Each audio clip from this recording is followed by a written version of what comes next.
called Stephan and Mr. X in your company. We're going to take you to 12 noon. And good morning to the Ground Report team, of course, Andy Williams, Enoch Smith, and Nigel Snipes. But before we could even get into anything this morning, we have a live broadcast to bring you. It's already in motion. And it is a live broadcast from the Ministry of Trade, Investment and Tourism, Diversification and Action, the Year 1 report. And several people are scheduled to speak. And it's taking place at the Hyatt Regency as we speak. So we take you to that now. And then when it's over, we will come back to Off the Record and discuss the issues and take your calls and comments. So here we go, across to the Hyatt. One report.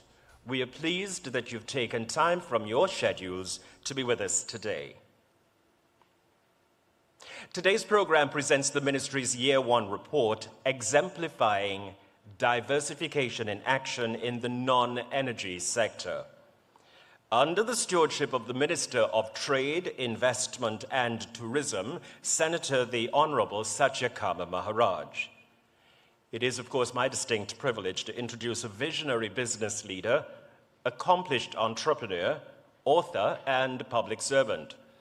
Minister Maharaj brings to national leadership decades of real-world business experience and entrepreneurial excellence. As the founder of a manufacturing and marketing company that has successfully operated for more than 45 years, he built a globally recognized enterprise whose products have reached retailers across multiple countries and consumers worldwide through platforms, including those popular to us, such as Amazon.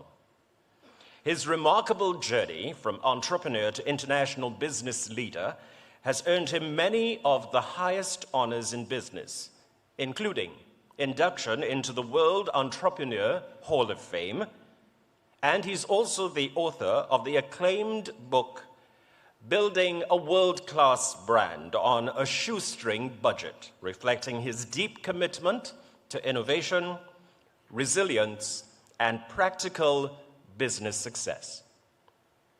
Today, as the Minister of Trade, Investment and Tourism, Senator the Honorable Satyakama Maharaj continues to champion economic growth, enterprise development, international competitiveness, and investment opportunities for Trinidad and Tobago. Ladies and gentlemen, please join me in welcoming the Minister of Trade, Investment and Tourism to deliver the opening address today, Senator the Honorable Satyakama Maharaj.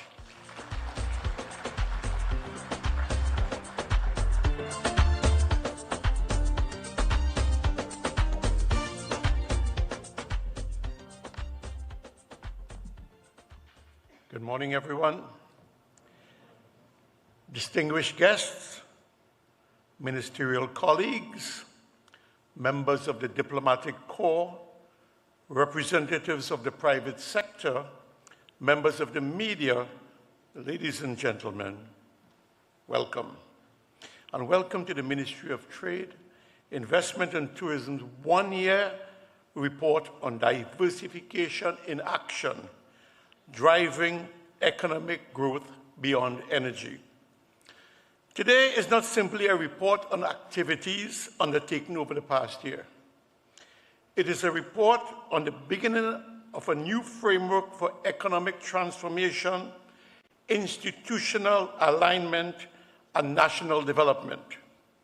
In many respects, this manner of reporting by a minister and a ministry may be somewhat unique, but by the end of today's presentations, I believe you will better understand not only what we have done, but more importantly, why we have done it.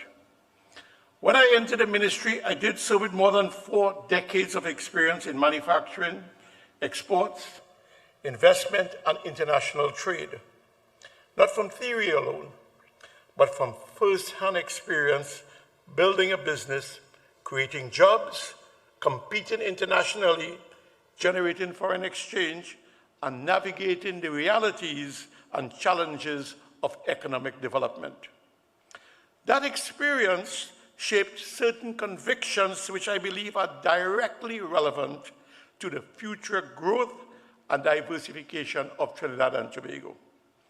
For many decades, Trinidad and Tobago's economy has relied heavily on the energy sector, which has contributed significantly to national development and foreign exchange earnings. But our country also possesses enormous untapped potential in the non-energy sectors. Transformation and development of the non-energy sectors is about building a more balanced, resilient, and sustainable economy capable of generating broader opportunities, stronger foreign exchange earnings, increased competitiveness, and long-term national stability. Because countries do not transform by accident. They transform through deliberate strategy, coordinated execution, and visioning. Very early in my tenure, one of the first questions I asked was, what is the true purpose of the ministry?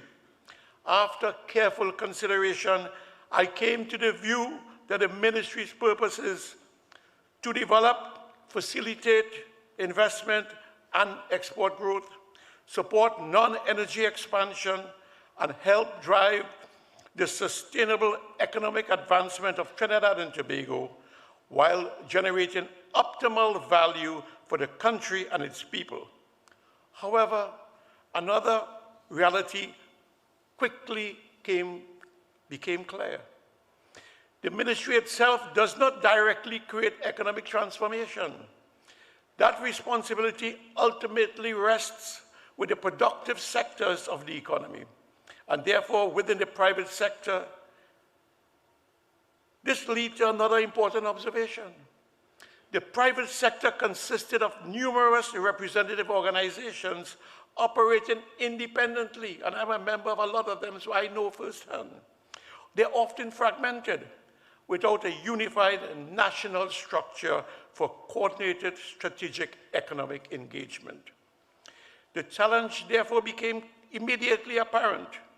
The success of the ministry would depend heavily on alignment, coordination, and meaningful partnership with the private sector. One of our earliest priorities was therefore to encourage the establishment of an integrated national private sector organization capable of advancing coordinated engagement in non-energy growth and national economic development. I'm therefore pleased to report in December 2025 the establishment of the Private Sector Organization of Trinidad and Tobago Limited, PSOT, whose mandate it is to represent the collective interests of the national private sector. The ministry now has a national partner. That deserves a round of applause. Over the past year, that partnership has evolved into a highly engaged, constructive, and collaborative working relationship that is already contributing meaningfully to stronger national coordination and economic engagement. We have also recognized the importance of strong partnership and collaboration with the Tobago House of Assembly, and several joint initiatives are already underway. Another important early exercise was to clearly define the ministry's core strategic responsibilities. These were identified as trade, including export growth and foreign exchange generation, investment promotion and facilitation, tourism development, national quality improvement, and regulatory reform and efficiency. Why was this important? Because clarity creates focus, and focus creates alignment, accountability, coordination, performance measurement, and ultimately results. Very early in the process, the ministry also developed both an immediate action plan and a broader strategic framework for non-energy growth and development. Both are now in active implementation. Another critical priority identified early was the need to better align the ministry's internal resources, structures, and operational focus with its strategic objectives. At the same time, we recognize that one of the major challenges affecting investment, business expansion, and national competitiveness in Trinidad and Tobago remains the ease of doing business. Accordingly, the ministry has been actively engaging with relevant ministries, agencies, and stakeholders to identify and address long-standing impediments, improve interagency coordination, reduce inefficiencies, and advance practical reforms aimed at creating a more efficient, responsive, and internationally competitive business environment. That transformation process has advanced significantly over the past year and has strengthened the ministry's ability to operate in a more coordinated, responsive, performance-driven, and partnership-oriented manner. To support this transformational process, the ministry also implemented weekly strategic review and performance meetings involving senior executives of the ministry together with representatives of the private sector organization of Trinidad and Tobago.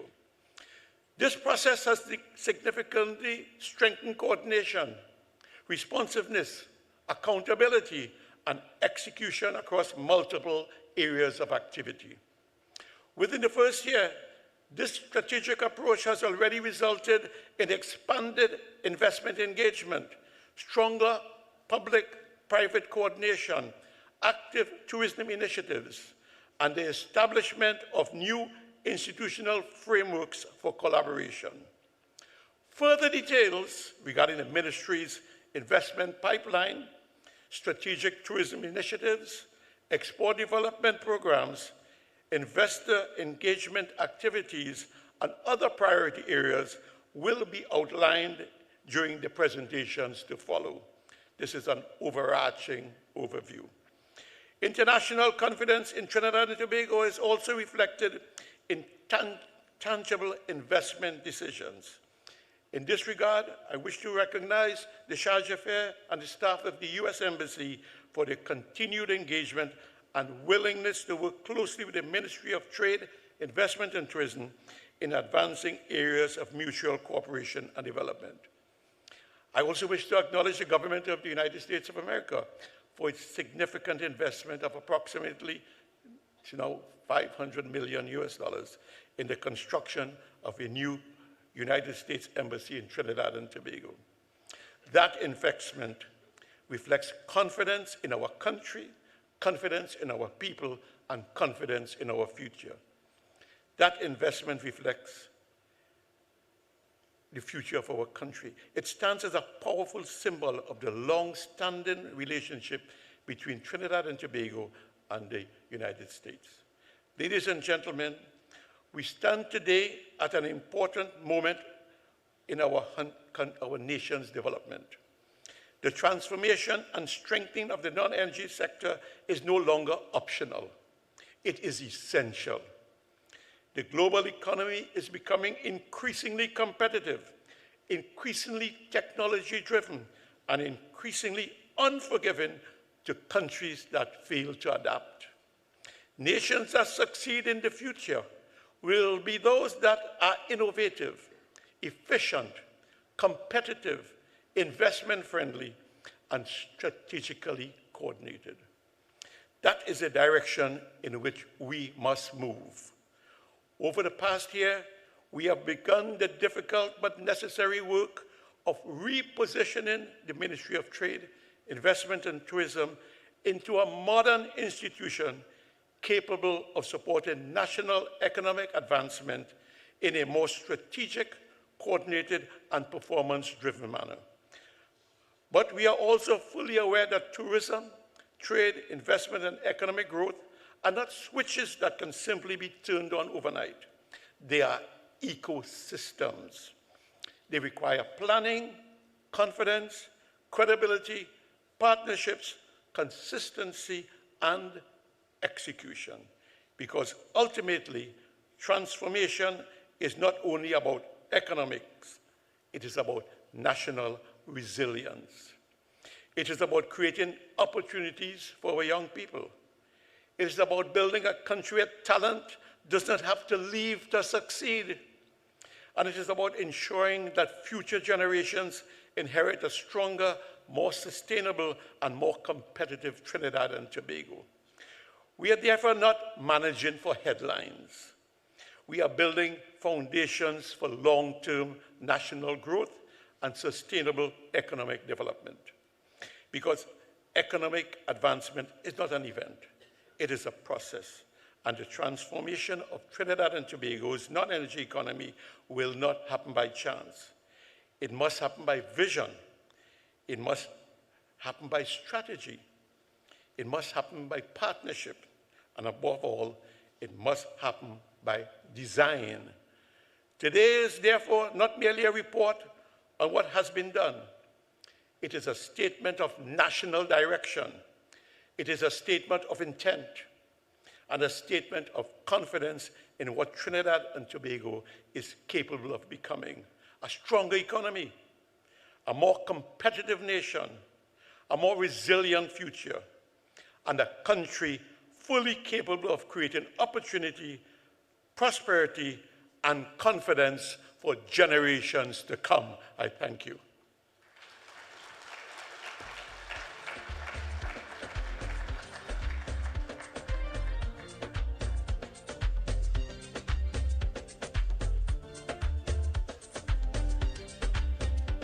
Ladies and gentlemen, a recognition, of course, of the opening address delivered by the Minister of Trade, Investment and Tourism. Thank you, Minister, once again for welcoming us to the program. Permit me to acknowledge the arrival and the presence this morning of Minister in the Ministry of Energy and Energy Industries. Ministry, welcome. Ladies and gentlemen, for those in the room, you may use your phones at this time in order to have access to the QR code that will facilitate questions around the respective subject areas that will be presented this morning. It just makes life a lot easier for your questions to be received well in advance in order to ensure that when the presenters have concluded and we get to the Q&A segment, that our responses will flow faster and therefore accommodate more responses at the end of the day. So thank you once again.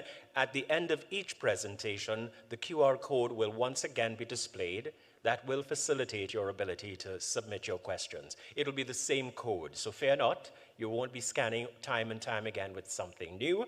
And once you've been able to do that and you've downloaded it, you have subject areas that you may pose your questions there so that the respective representatives of the ministry can respond to you directly and accordingly. Now, let's turn our attention to Trinidad and Tobago's transformation of its economy by unlocking opportunities. We turn our attention now to the first of our presentations, focusing on the ministry's strategic objectives and plans. I invite to share the presentation the ministry's Director, Strategy, Business Facilitation, and Program Management. Will you please welcome Ms. Candice Lakansing.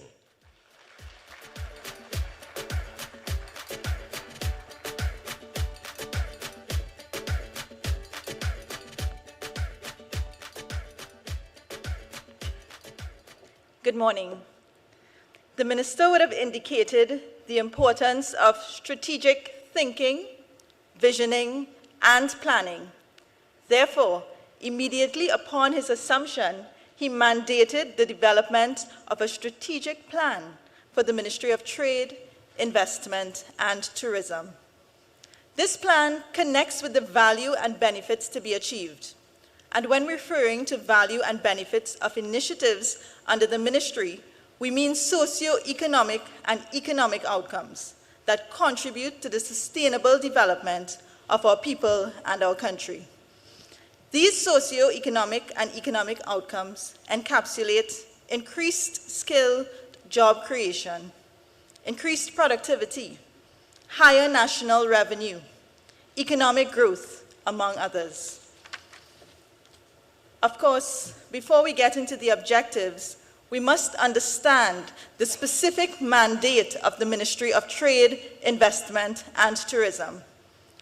Our mandate is to significantly grow and develop the non-energy sector, and I stress the non-energy sector, through effective policy, facilitation, and influence in partnership with the private sector.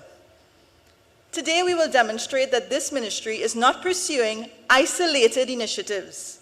We are driving a bold, coordinated reset to unlock Trinidad and Tobago's non-energy economic potential. We will do this through 10 strategic objectives. 1, development of an integrated, representative national business organization. Achieved. 2, institutional resource alignment. 3, significant growth in foreign exchange earnings. 4, development of local business organizations. 5, improving the ease of doing business. 6, sustained investment for economic growth and diversification. 7, optimization of underutilized assets. 8, improving the quality of national goods, services, and institutions. 9, contribute to GDP growth over 6%. And 10, establishing a national tone that Trinidad and Tobago is open for business. These 10 strategic objectives are backed with measurable targets. Export revenue growth of US $2 billion within 2 years and US $5 billion over 5 years. And new investments valued at US $3 billion within 2 years and US $9 billion within 5 years. With respect to Objective 1, development of an integrated, representative national business organization. This has been achieved. The government recognized early on the importance of a strong partnership with the private sector. The fundamental reality is governments do not trade, businesses do. Therefore, the public and private sector partnership is the foundation for sustainable economic growth. The private sector organization of Trinidad and Tobago is now established and serves as a unified force for the private sector. They continue to work closely with the ministry in advancing the remaining 9 objectives. Under the second objective, relating to institutional resource alignment, the minister would have said that the key areas are trade, including export growth and foreign exchange generation, investment promotion and facilitation, tourism development, national quality improvement, and regulatory reform and efficiency.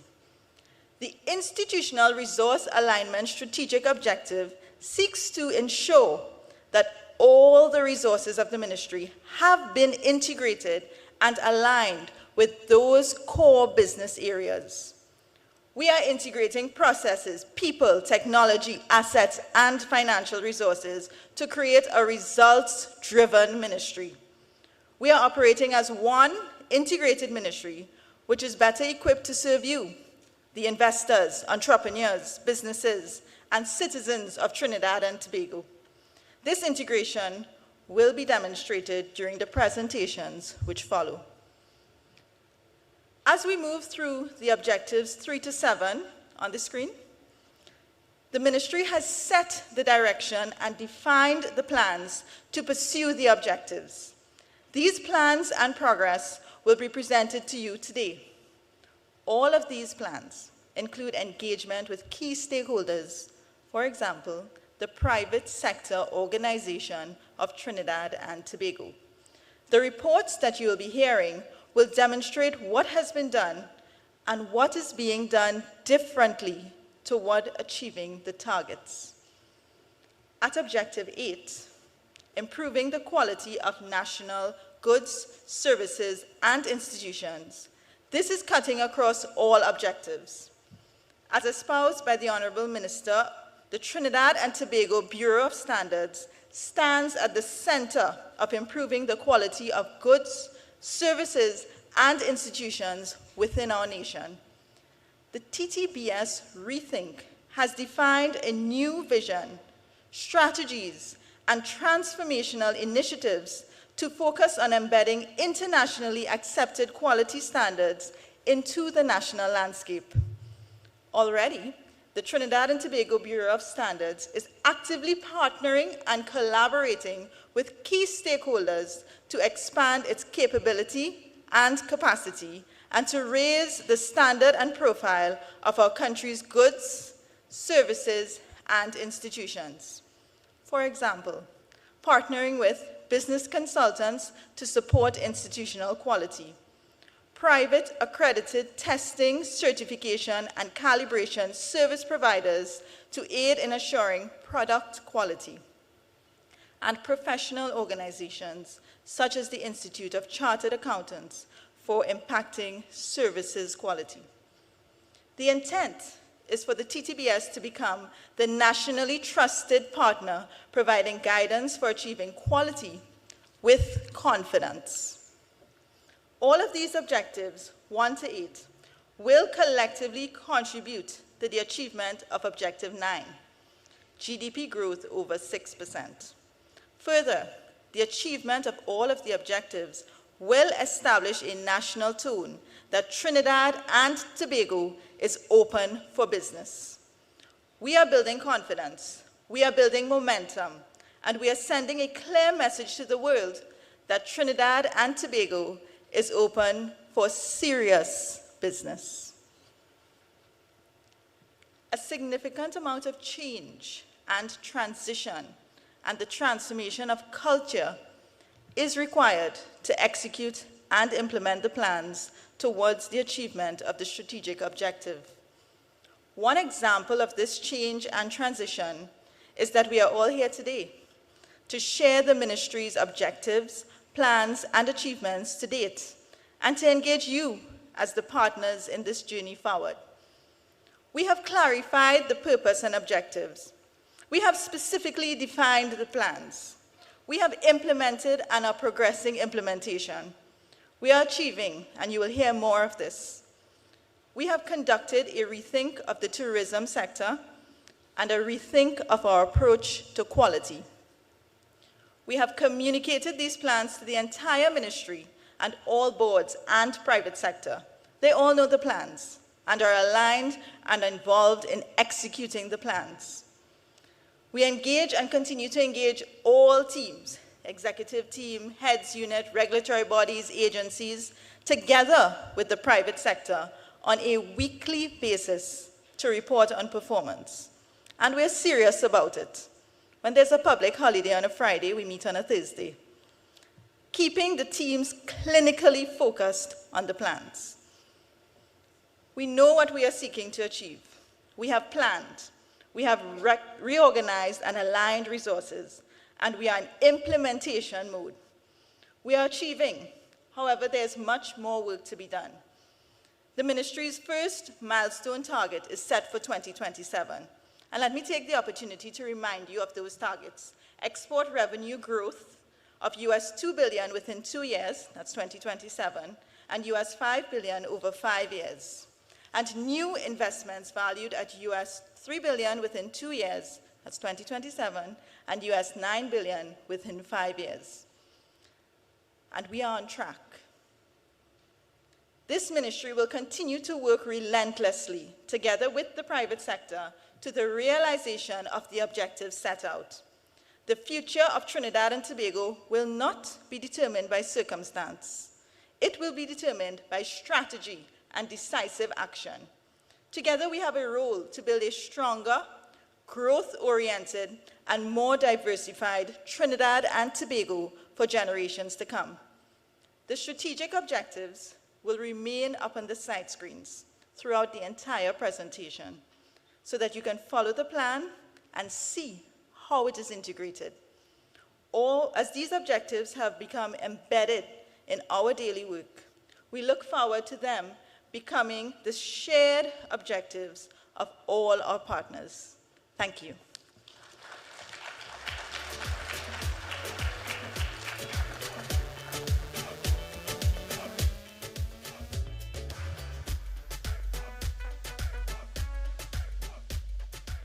Our thanks once again to Ms. Candice Lakensing, the Ministry's Director, Strategy, Business Facilitation, and Program Management.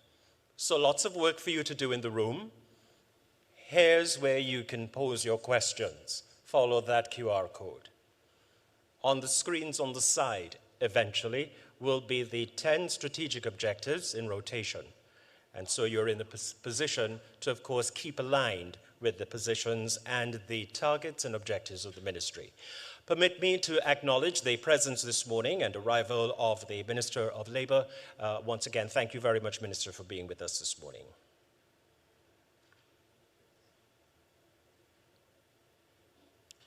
Ladies and gentlemen, Trinidad and Tobago has set clear economic objectives, and it is important for us to understand the ministry's plans for exports and foreign exchange. Would you please welcome the ministry's Director, Trade Facilitation, to deliver the next presentation, Mr. Neville Alexander.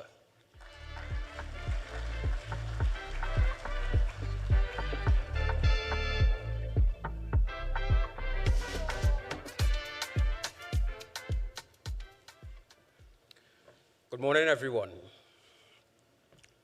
My presentation focuses on strengthening exports and increasing foreign exchange earnings.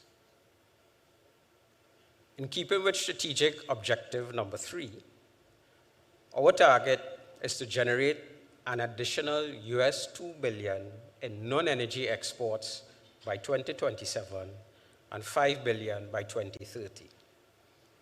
Foreign exchange is the lifeblood for trade and investment. Traditionally, the energy sector has led our exports and forex generation.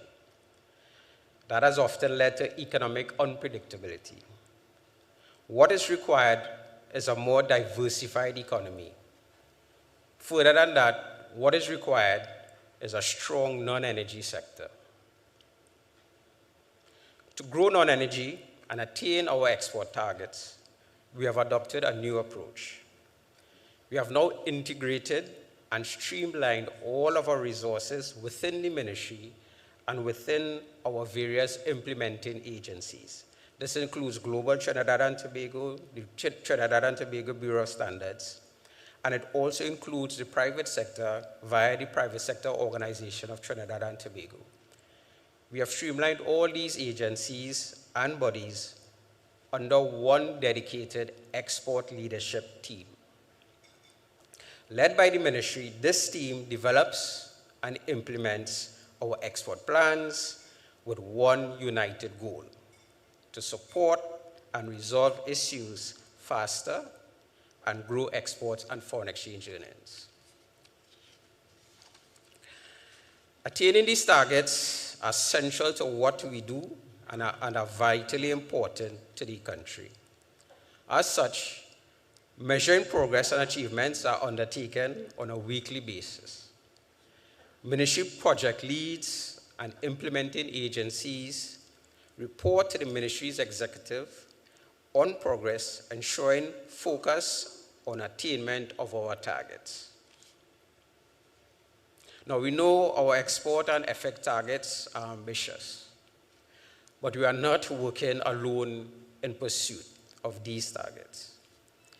We are collaborating with the private sector closely through the Private Sector Organization of Trinidad and Tobago, who is an important member of our export leadership team. This organization helps in developing and building consensus of the ministry's export growth plans, policies, and initiatives. And through this organization, the ministry is also able to engage directly with many of the companies involved in the rollout of our plans and initiatives. So many may be now asking, well, how are we going to achieve these targets? Well, our targets will be pursued via 12 strategic pathways.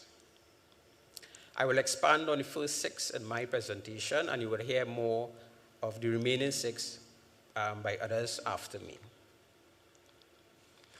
So pathway number 1, targeting existing non-energy exporters. We have uncovered that the top 50 exporters for non-energy exports on an annual basis.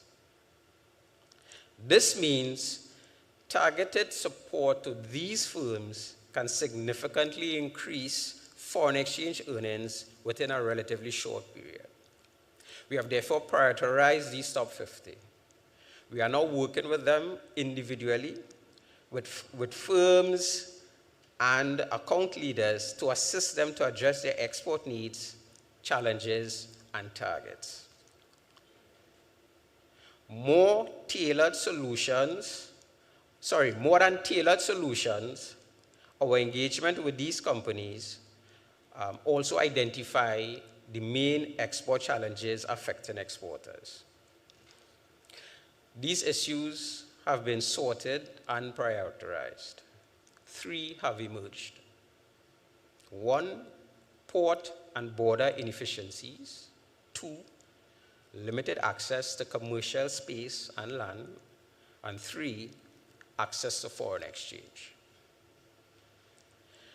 Improving port efficiency requires interventions from several players. The good news is that we have collaborated with these players and have developed several proposals to address the critical issues.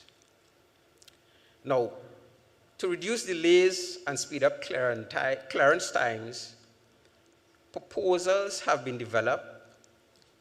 First, for a staggered shift system at the Customs and Excise Division to closer align with the working hours of the ports. Proposals have also been developed for the abolishment of the staff quota system that often results in overtime charges, and instead assign sufficient officers during peak periods for container inspections. Also proposed is the establishment of standard operating procedures at the Customs and Excise Division to ensure more consistent application of customs rules and procedures across the entire division. What's more, we have developed proposals for legislative and regulatory amendments to the Port Authority Act for automatic waiver of demurrage fees when port operations negatively impact container movement and clearance. Moreover, it is proposed that the implementation of an authorized economic operator program that pre-approves trusted traders, including manufacturers, for expedited clearance at the port. These proposed reforms are additional to the Ministry's ongoing efforts to establish a port community system where stakeholders will submit information once and have it shared across port and airport operators and government agencies seamlessly. This system means, what does it mean? It means less duplication, fewer bottlenecks, faster vessel turnarounds, and lower operational costs. If we are successful in implementing these proposals mentioned before, we have been reliably informed that this could boost exports by as much as 25% annually. Turning towards commercial space and land availability.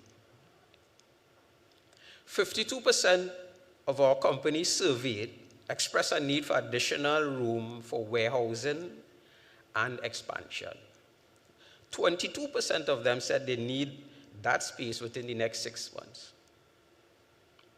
Now, several state agencies have already been engaged to identify suitable and available plots for industrial development.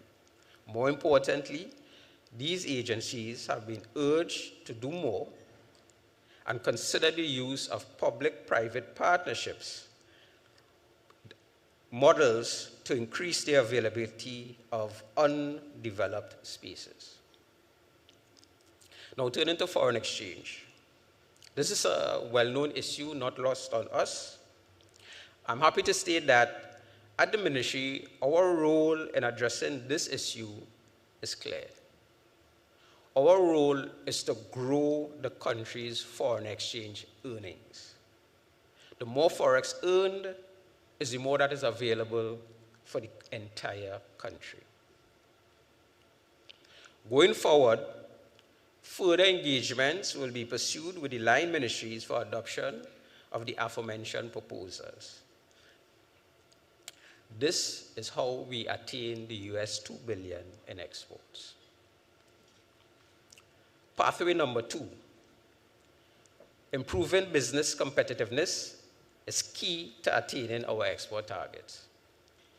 We have completed extensive research on local manufacturers and have identified over 300 products across 18 sectors for support via adjustment of the current applied duty rates. We are reviewing the existing tariff structure to effect those adjustments. Importantly, this list has been shared with the Trinidad and Tobago Bureau of Standards to improve product standards and quality. The aim is to level the playing field to allow companies to better compete. In addition to this, 10 manufacturing sectors with high consumer demand and strong manufacturing and export potential have been identified. These include machinery and equipment, clothing, textiles, and apparel products. The aim is to engage manufacturers to produce new products, products for which we have existing capacity and expertise. By producing new products, our potential for diversification increases, so too our exports and forex earnings. This list will be shared with the private sector organization of Trinidad and Tobago to help unlock those opportunities. This is diversification in action. Pathway number 3, understanding trade agreements to access new markets. For exporters, we have brought new life to the 12 trade agreements and arrangements to which TNT is a signatory. Together, these agreements provide access to markets with more than 1 billion consumers.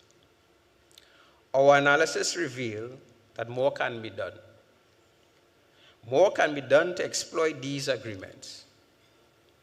The ministry, together with the PSOT, has therefore developed an awareness campaign to provide detailed information on each trade agreement to help businesses access new markets and grow their exports. But there is more. Trade document checklists, how-to guides, and legislative and regulatory information, as well as market intelligence information, will be shared with businesses to help market penetration. As international developments unfold over time, the terms and conditions of our trade agreements can become outdated. We have analyzed the performance of our agreements and identified those that require updating. Going forward, the ministry will engage its trading partners to review existing trade agreements. Our objective is to renegotiate new and mutually beneficial terms and conditions. In coming weeks, targeted engagements explaining each agreement and how to access their benefits will be undertaken. This, again, will be done with support from the various business support organizations and the private sector organization of Trinidad and Tobago. And this is how we see we can unlock new markets. Pathway number 4, incentives, awareness, and access. For many years, information on existing incentives available to companies was scattered across various organizations. The ministry has examined these incentives. We have defined them, categorized them, and so that we can make the information easier to access to more people. There are currently 56 incentives available today that support export, investment, and tourism. Information on these incentives have been sorted and verified and are now available on the Ministry's Trade and Business Information portal to companies in need of support. Next on the agenda is further engagements with the private sector organization of Trinidad and Tobago and other government agencies to ensure companies have access to these incentives. Pathway number 5, greater consumption of local goods and services. So I want to speak now to the consumers. Buying more of what we produce locally helps us save foreign exchange. Every dollar spent by a citizen in Trinidad and Tobago on locally made products and services helps develop a company, an industry, a community, and the country. We have launched a national Buy Local, Build Trinbago campaign to showcase our locally made goods and services, giving consumers more choices and a chance to help the country save foreign exchange. The campaign is not simply about patriotism. It's about economic development and giving local producers a fair opportunity to compete and consumers to recognize the quality that exists here at home. Diversification becomes real when local businesses move confidently through the economy. Steady demand gives businesses the confidence to hire more workers and look beyond the domestic market.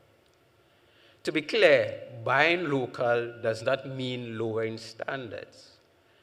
What we are saying is that our businesses already produce quality goods and services. This campaign seeks to create the conditions for them to be seen, trusted, supported, and scaled. 18 companies so far and organizations have already indicated their commitment to the campaign, with many more to come. Importantly, government will be practicing what it preaches.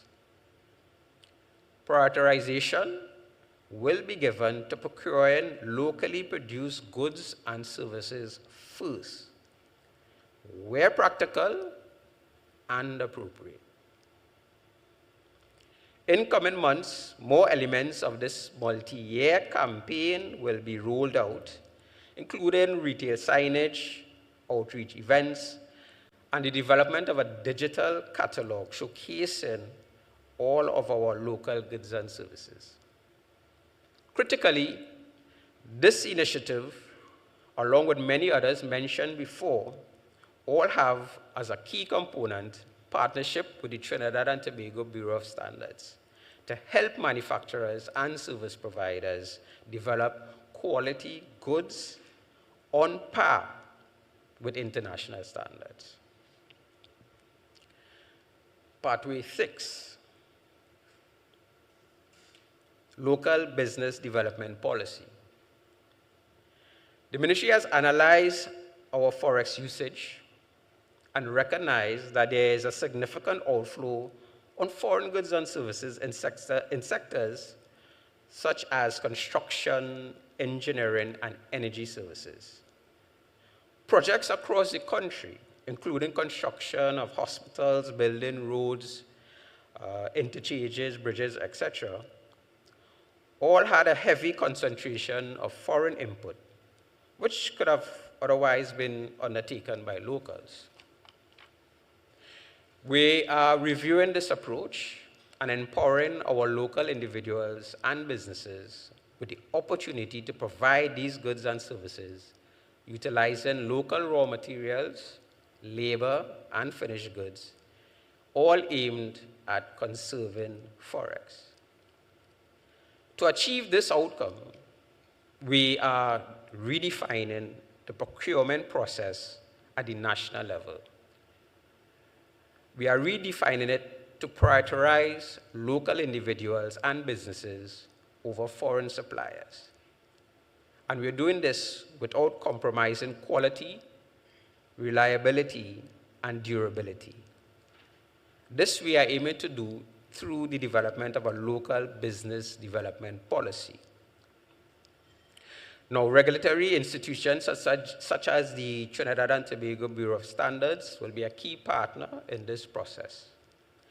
Now, this is not to say that we are not collaborating with foreigners, but when international goods and services are required, there must be a process for knowledge transfer to locals to build our capacity here in Trinidad and Tobago. To advance this initiative, the ministry has engaged the Office of the Procurement Regulation for refinement of the policy prior to its submission to Cabinet for approval. We look forward to our local individuals and businesses building their capacity, building their competitiveness to support this initiative. This will tremendously benefit the private sector. And this initiative, together with our Buy Local, Build Trinbago campaign, is how we save foreign exchange. So, ladies and gentlemen, I would have just detailed our first 6 pathways to attaining our export targets. As I said, in subsequent presentations, further information will be provided on the other 6.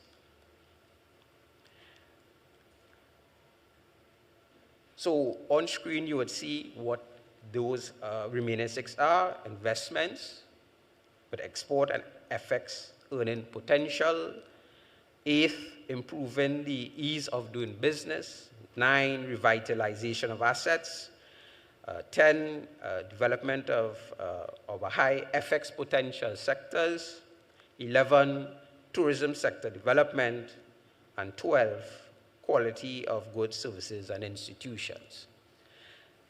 What is important to note here is that the export and forex growth that we seek will come from many quarters of the economy and not only from manufacturing. These 6 will also play a vital role in us attaining our export targets. And this is how we view diversification in action.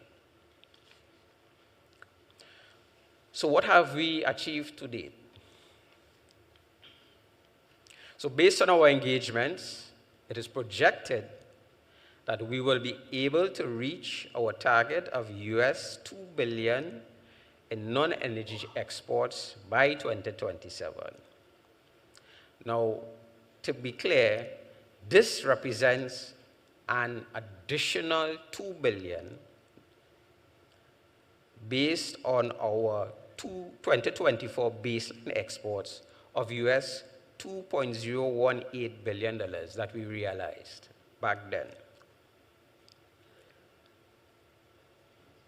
So, our non-energy exports projected for 2026, based on a simple average baseline of attaining our 2027 targets, we are saying if we were to be on track for 2026, we should realize exports of US $750 million by the end of the year.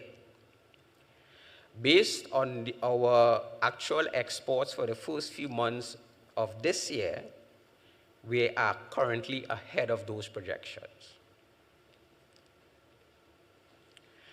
Now, to understand how these exports projections are comprised, the majority of 49% will be accounted for by the top 50 non-energy goods exporters in Trinidad and Tobago.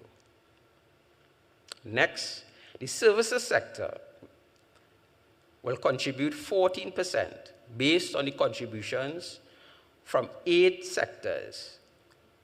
This includes business and professional, the fashion, engineering, maritime, and others.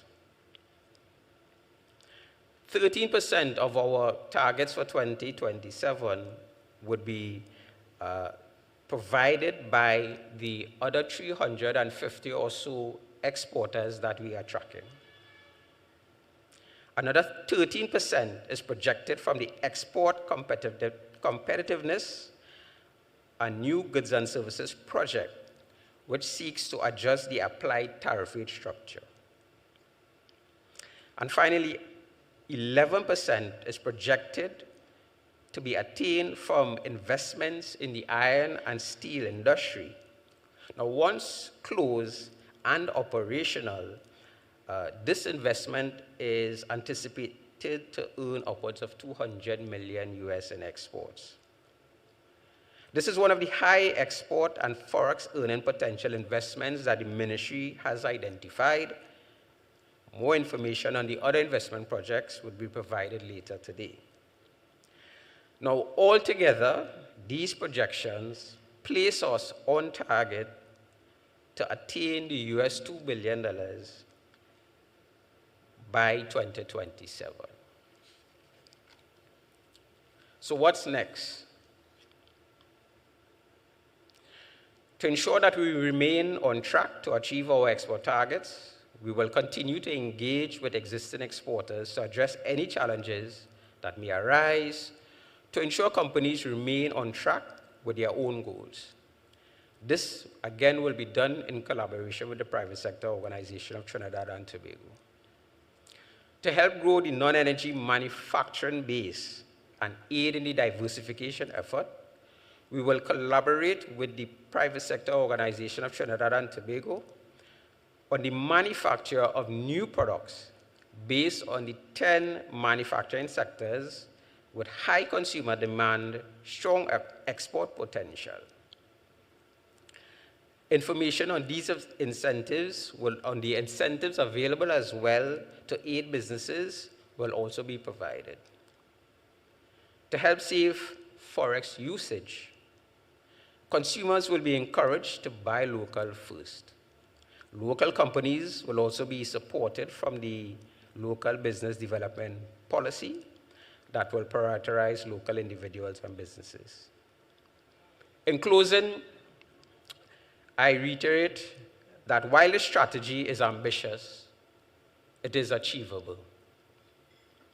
The approach being taken is practical, coordinated, and business-focused.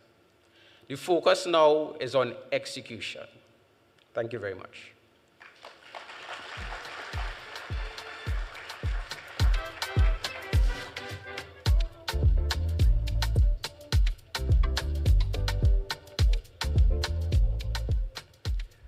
Ladies and gentlemen, the presenter, just prior to my arrival on stage, was Mr. Neville Alexander, who is the ministry's Director of Trade Facilitation.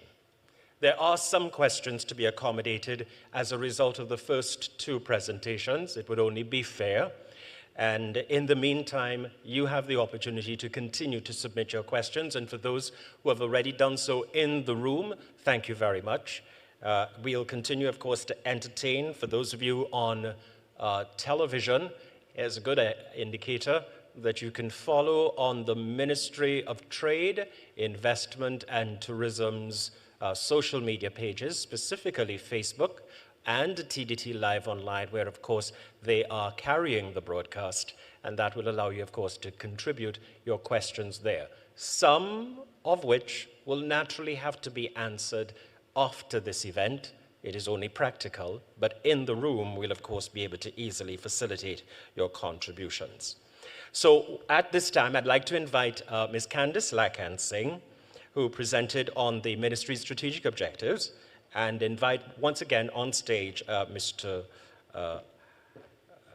Neville Alexander, who will be able to respond to what we have as 3 questions at this time that we can facilitate. And here we go. We're focusing on exports in the first instance. Our current non-energy exports are approximately $2 billion US. The questioner says, I heard the target to increase by $2 billion US. In other words, a doubling. Can you confirm that this is in fact what is intended? Thank you. Yes, I can confirm. So what we are able to do is really improve on our traditional export performance in the non-energy sector. So traditionally, on average, we would have seen performances in exports around the $2 billion US dollars figure. For 2024, our baseline, we observed and we actualized exports around that amount. Yes. So our target here is to do more than that and to effectively double our exports. So we should be seeing a figure of around 4 billion. And if we are successful in some of the other areas, that could be even more. Okay. For the benefit of those who may not be aware, that's 4 billion US dollars, especially for those who may be viewing. There's a question on local business development, so let's go to that. Can you identify the opportunities for greater local business participation? In other words, what are the businesses we can get into that the country is spending FX on internationally or foreign exchange on internationally? Okay, so what we realized based on the analysis of the information is that we consume a lot of services on a regular basis, but there's a large amount of importation of those services. When we look at the local landscape, we also see the potential for local service providers and other suppliers to provide those imported goods and services. Yes. So our aim now is to try and do some matchmaking there. So construction emerges as one of those sectors where we have capacity. Okay. That we want to support our local businesses more in those areas. So going forward, we want to have engagements where there's greater transfer of knowledge, expertise, so that we could eventually build our capacity to have less of a need to go outside to bring those services. Okay, thank you, Mr. Alexander. Ms. Lakhan Singh, our questions now. Ministry of Trade, Investment and Tourism objectives. We hear about plans all the time, and the public sector has no shortage of them. What is different, and what can we hold the Ministry of Trade, Investment and Tourism to account for in light of the presentation just shared? Thank you for the question. With respect to what we're doing differently, there are a lot of things we're doing differently. One is the partnership with the private sector. The private sector is fully engaged at all levels. On our weekly Friday meetings, in our sub-teams, at all our committee meetings, we have representatives of the private sector, not just listening, they're engaging, they're contributing, we are discussing, and we're making those plans together. So it's a strategic partnership. That's one. Two, we've applied change and transition to our performance management framework, meaning every week we meet, but who's in the meeting? Unit heads, our executive team led by the minister, but there's also representatives from the THA, yes, representatives from the private sector, all our agencies. So we're operating as one. That has never happened, where we're sitting in the room, we're planning, and we understand where we integrate, where we interlock, and how we can move together to implement. We're also, in that meeting, focused on our two targets, the Forex target and the investment target. And every Friday we sit, we put the targets up on the screen, and we say, where are we? So it's clinically focused on addressing this. Are we getting closer? What do we need to do? What are the challenges faced? How do we address these challenges? Let's continue. Let's push on. That's different. We have integrated the entire team to focus on these targets. That's different. All of the units, divisions within the ministry. And both through the investment leadership team and the export leadership team, we have communicated with all ministries and agencies so that we now understand how we partner with our relevant ministries and agencies outside of the ministry. We are also doing a rethink of the tourism sector. That's different. The tourism sector has long been looked at in terms of visitor arrivals. We're looking at value and benefit, the value that each tourist contributes? And how do we build that sector around value, increasing value of the tourist and the contribution? And finally, if I can just make one more point. We have understood that quality underlies everything. If we don't have increased quality in goods, services, institutions, can't get anywhere. We can't compete internationally if we can't get quality right. So we've sat with the TTBS and we've looked at what do we need to partner, how do we need to restructure to make sure that we ensure quality across goods, services, and institutions. That's just some, but I'll stop there. Right, so we're going to pause now because we have to keep on a time schedule before 10:30. So thank you, Mr. Alexander, thank you, Ms. Lycan-Singh. They'll be back in just a short while, but you've gotten some responses, so let's thank them for that. And here we go. Just for the benefit of our viewing audience, we do have a broadcast commitment at 10:30 for 3.5 minutes or thereabouts. So we'll deliver this presentation before we take the break, and you won't miss anything. When you return, we'll continue with the rest of the ministry's Year 1 action plan. However, at this time, the ministry holds responsibility for the single electronic window. That's transforming how business interacts with government and serves to provide an effective and user-friendly approach to enhancing the ease of doing business through efficient and competitive trade facilitation. So permit me to invite on stage right now Ms. Alison Bidesi, Manager Stakeholder Adoption, Single Electronic Window, to present on the ministry's work to facilitate the ease of doing business. Please welcome Ms. Alison Bidesi.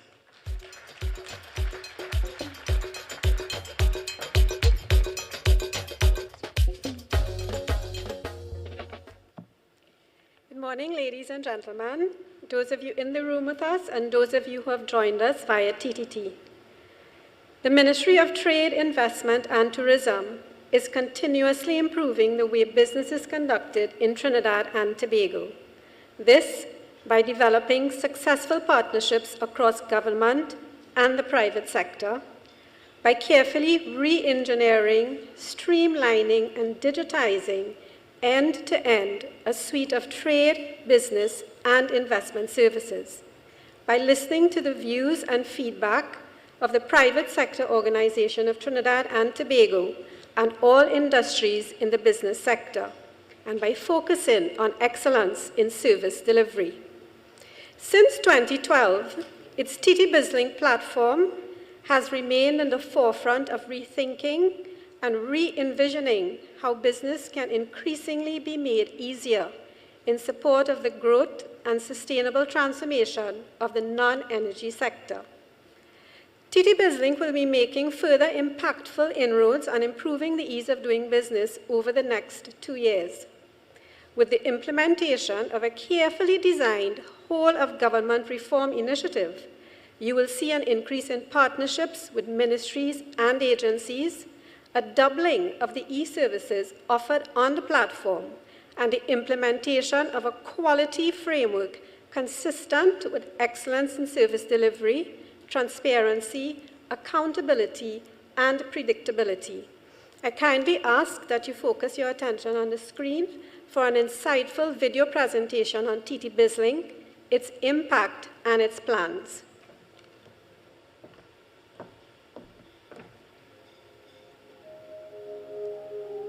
Supporting diversification, eliminating paper processes, improving productivity. TT BizLink is Trinidad and Tobago's award-winning national single electronic window for trade and business facilitation, which facilitates 53 end-to-end import and export e-services covering 8 key transaction areas. With an uptime of 99.95%, TT BizLink is a secure, scalable system managed by the Ministry of Trade, Investment and Tourism. Currently, over 40,500 individuals, 5,000 companies, and 430 approvers are registered to use the platform, which represents TT BizLink's unwavering partnership with 10 ministries and 26 agencies, along with the Tobago House of Assembly and the Trinidad and Tobago Chamber of Industry and Commerce. Such partnerships have also resulted in interoperating with the Ministry of Finance's Customs Border Control System ASECUDA and the Ministry of Planning, Economic Affairs and Development's developed TT platform. Last year, TT BizLink facilitated over 210,000 transactions, which fully supports business continuity. And for these transactions, users consistently experience high levels of efficiency. For example, permits and licenses are processed in 1 to 2 days, reduced from 4 days. TT BizLink therefore plays a key role in supporting the regulatory environment, which is fundamental to building strong consumer confidence. Let's look at Trade License Unit, which is authorized to issue trade licenses and is a regulator of 2 industries, the used car industry and scrap metal industry. Its license approval on TT BizLink consistently records efficiency between 2 hours and 1.5 days for the majority of its transactions. And even where additional checks or an inspection are mandatory, as they are for commercial and export scrap metal licenses respectively, efficiency is still impressive. Along with the significant efficiency improvements and the removal of in-person visits to agencies, businesses obtain predictability, convenient 24/7 access, responsiveness, and the ability to download their approval documents. Our partnering agencies are also provided with access to real-time data via interactive dashboards for improved monitoring of operations and informed policy making. Getting our goods on the shelf at little to no unnecessary costs. Nothing beats that. Olsen's marketing clear cargo on average 4 days. The ports give an average day for rent 5 working days. We don't pay rent.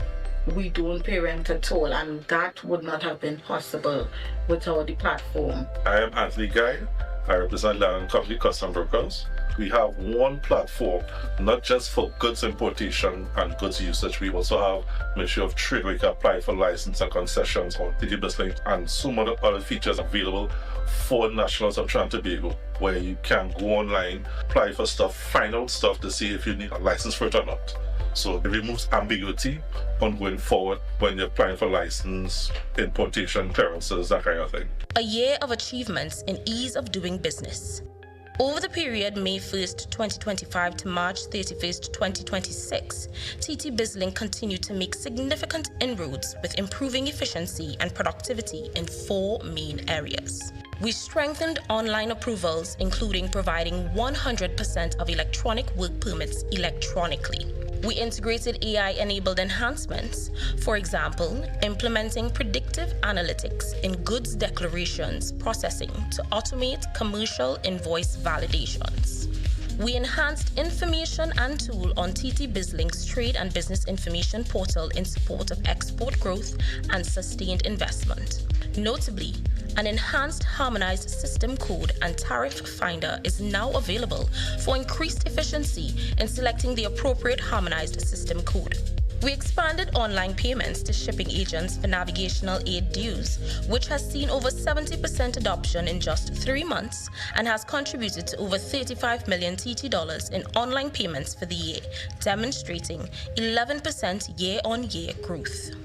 The next phase, executing ease of doing business reforms. We have listened to our partners in the private sector and are executing on an ease of doing business reform initiative to optimize the use of the TT BizLink platform to addressing lingering issues and improve national productivity. We are implementing these reforms on a phased basis. In 2026, you can expect the implementation of policy measures and cabinet support for a fully integrated business platform from the government leveraging TT BizLink. We are inviting increased partnership with ministries and agencies of government, for instance, the Companies Registry, which we know is of particular interest to the business community. We will also partner closely with the private sector organization of Trinidad and Tobago on an ease of doing business committee, which will plan a roadmap of priority services for implementation.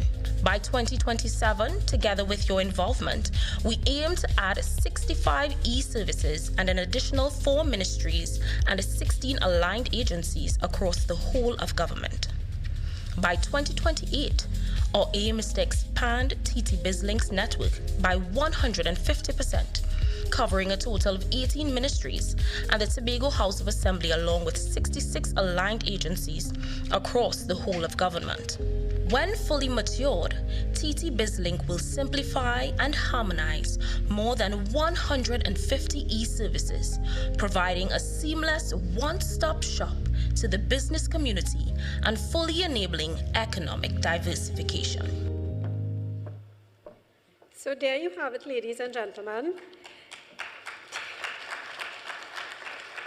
TT BizLink, your award-winning platform, continued to positively impact the way business was conducted in 2025. We look forward to continuing to work along with you during this year and in 2027 and beyond, so that you can benefit from the reform which is just around the corner. By 2028, we aim to have all relevant ministries and agencies of government on TT BizLink, and all business transactions conducted via the platform, hence impacting productivity immensely. I thank you.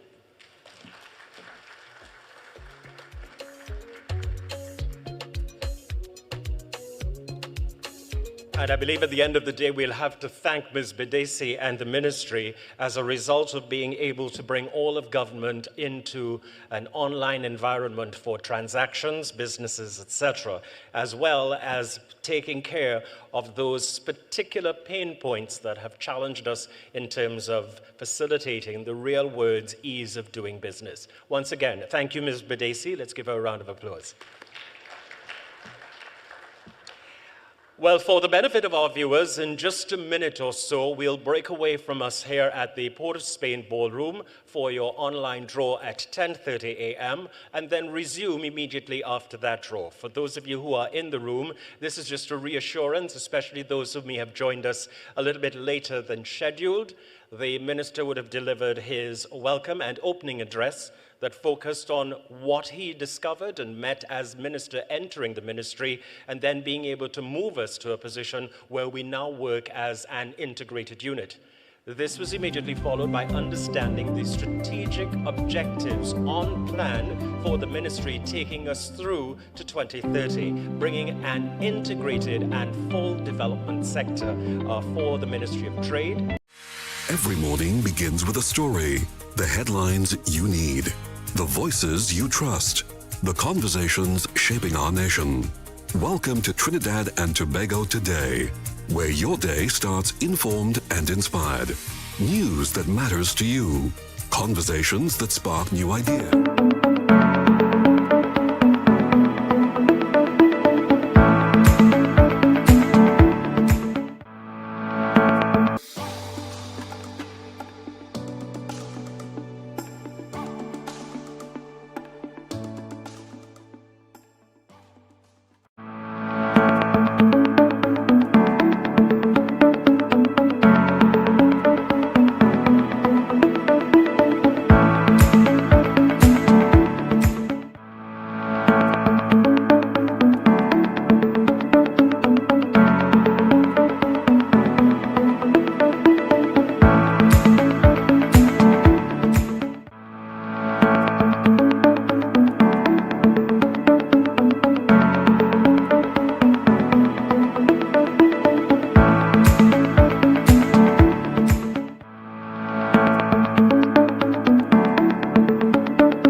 deliberate strategic objective: to attract sustained and significant investment for the growth and diversification of the economy, while optimizing the utilization of distressed and underutilized assets. What is different today is not simply the activity taking place.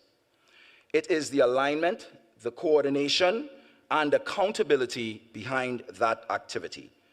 The ministry's structure, its agencies, and resources are being strategically integrated around common investment goals, and you'll hear about those later, and measurable outcomes. Investment promotion and facilitation are no longer being approached in silos. There are now weekly performance reporting sessions, executive reviews, cross-ministry coordination, direct engagement with the private sector, many of whom are here today, stronger policy alignment across government, and development of strategic investment opportunity packages. This integrated approach is driving investor confidence and significantly improving the country's ability to move investment opportunities from conversation to execution. To understand where we want to go, we have established ambitious but necessary targets. Our national investment targets are US $3 billion to be delivered in 2 years, starting last year, so by 2027. We also aim to drive $9 billion of investments within 5 years, and so by 2030. I'll let that sink in just a little, and we'll move on. Over the past year, several immediate measures were implemented to strengthen investment attraction and facilitation.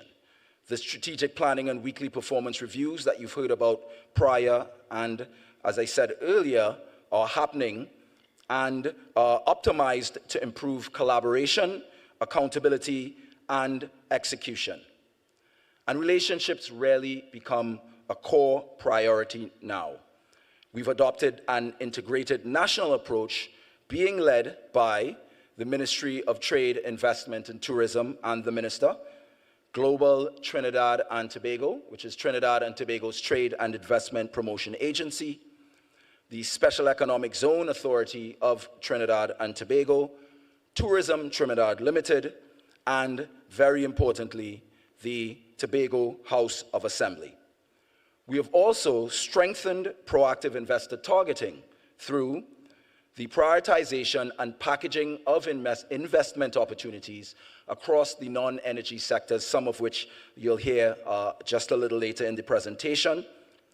Also importantly, the identification of the channels where investors must be engaged, and most importantly, the engagement of the investor stakeholder networks, inclusive of the local diplomatic missions, many of whom we are here today and we've met with recently and will continue to meet with, the major accounting and legal firms that are currently facilitating investor, particularly foreign direct investor, entry into Trinidad, but significantly supporting domestic investors as well, local and international private sector stakeholders, strategic ministries and agencies. And so that proactive approach to investor engagement then leads to a proactive investor facilitation strategy, ensuring that there is significant investor lifecycle management with the use of dedicated account managers, partnership with key regulatory and investor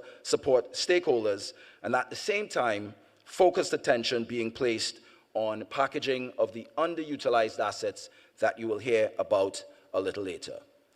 Our targeting strategy was also sharpened, and so some of the traditional sectors you will see us targeting and facilitating investors in are manufacturing, agro-processing, logistics and distribution, as well as the creative industries with a particular focus on film, fashion, and music, while strategic growth sectors include iron and steel, digital service and business process outsourcing, maritime and marine services, aviation and air-related services, tourism development, of course, and we must also mention energy services, tertiary health and education, financial services, land development, which makes land utilization available for investors, and sports, entertainment, and culture. What makes the approach different is the deliberate coordination across institutions and sectors with clear execution mechanisms attached. While immediate wins are important, sustainable investment growth requires structural reform.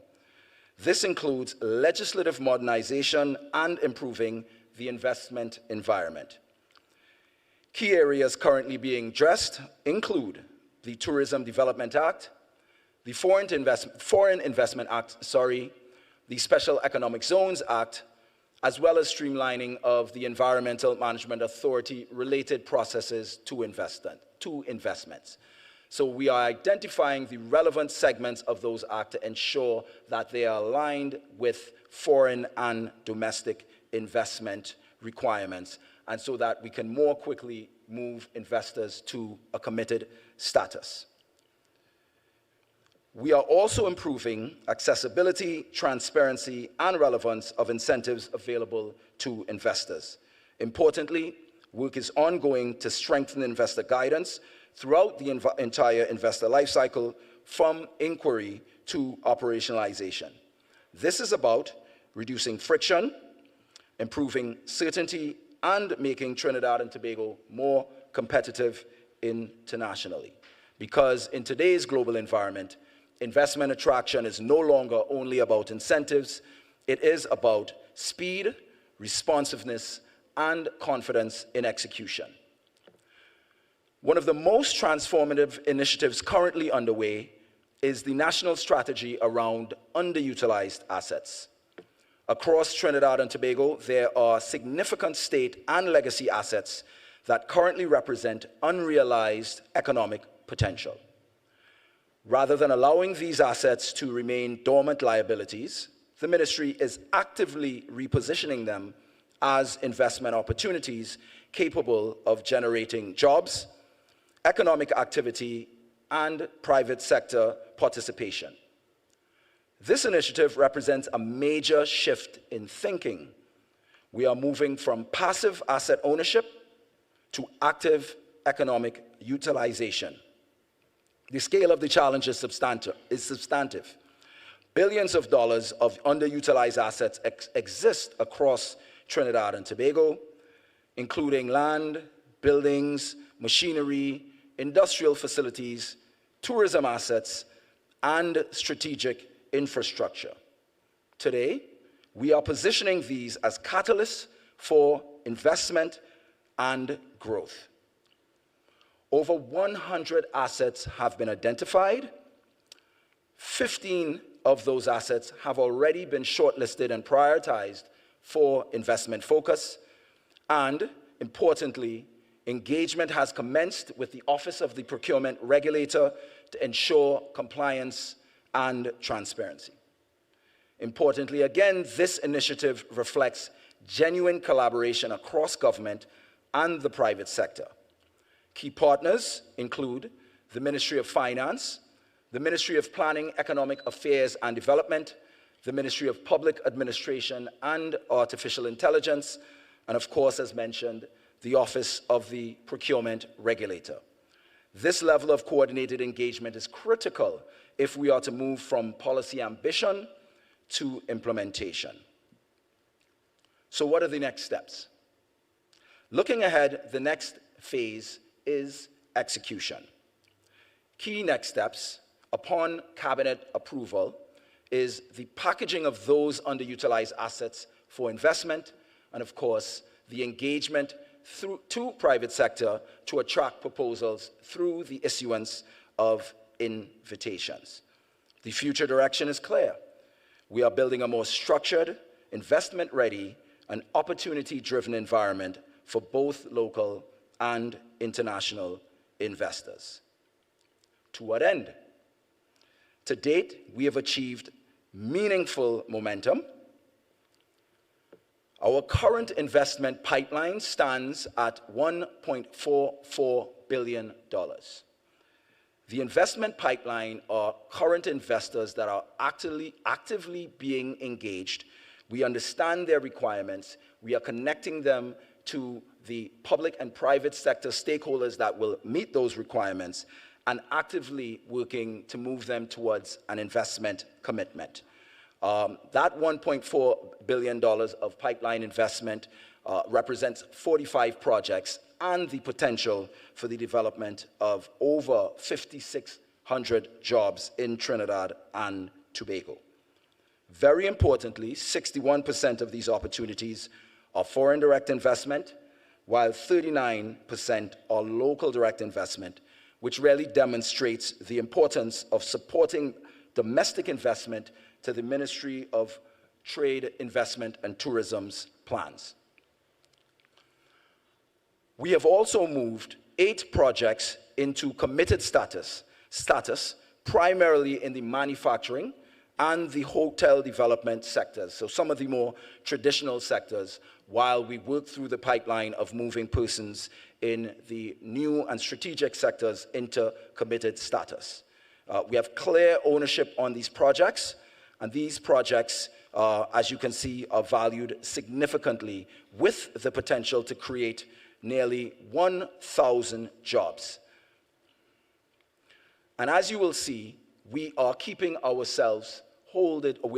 ourselves to the investment target through the investment pipeline status thermometer, as you see on your screens. The $3 billion target being in 2 years, being the entire thermometer. What you see in the green, it is what is committed thus far, and the $1.44 billion in the pipeline that we are actively working with is engaged towards bolstering that pipeline, so the active facilitation of investors to convert that pipeline into investment commitment, and the active targeting of new investors, both foreign and local, in order to build and increase that pipeline. So as we move investors from the pipeline into committed status and then work to get them operational, we must continue through the work of the coordinated Ministry of Trade, Investment and Tourism to bolster that pipeline as we move along and keep ourselves beholden to that $3 billion target in 2 years, and then beyond the $9 billion target in 5 years. Sorry, Minister, I'm not trying to revise the targets in real time. What these numbers represent are increased business confidence, investor engagement, job opportunities for citizens, delivery of significant foreign exchange, and the future economic activity that will strengthen national development. What are the key takeaways today? There are 4. Firstly, Trinidad and Tobago's investment environment is actively being addressed through policy reform, institutional coordination, and targeted initiatives. Secondly, significant progress is being made in pipeline development and moving that pipeline to investment commitments. Thirdly, the integrated intra-ministerial approach is beginning to bear fruit through stronger coordination and accountability. And finally, collaboration between government, its agencies, and the private sector remains essential to achieving sustainable economic transformation. Ladies and gentlemen, the work has started. The systems are improving. The pipeline is growing. The opportunities ahead are significant. The very name of this ministry signals a policy shift to the global market. Investors are welcome, and Trinidad and Tobago is open for business. Diversification is being actioned. Thank you.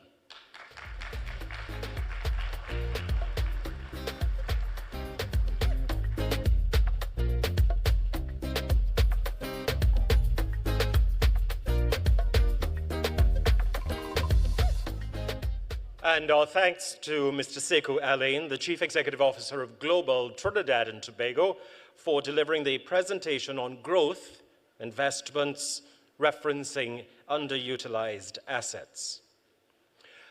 Lots of opportunity, a tremendous amount of work over the last year to position the report in a manner that is comprehensive, targeted, accountable, and accurate. The Ministry is committed to fostering a dynamic and enabling business environment where government's policies are informed by the private sector realities, as well as other dynamics, and where reforms are designed to unlock private sector growth across all industries. Now let's turn our attention to the sweet spot. We call it tourism. The Ministry is pursuing the transformation of tourism, and presenting today on the sector tourism is Dr. Colin Neil Gosine, MP and Parliamentary Secretary of the Ministry of Trade, Investment and Tourism. Dr. Gosine is the Member of Parliament for Chaguanas West. He is an entrepreneur who has managed his own insurance brokerage firm and has made a significant contribution to the insurance industry for over 4 decades. Over the years, Dr. Gosine has remained a political contributor, using commentary and opinions to influence national issues and public education relating to the economy and governance. This morning, we're excited for the presentation on tourism. Would you please welcome the Parliamentary Secretary, Ministry of Trade, Investment and Tourism, Dr. Colin Neil Gosine, MP.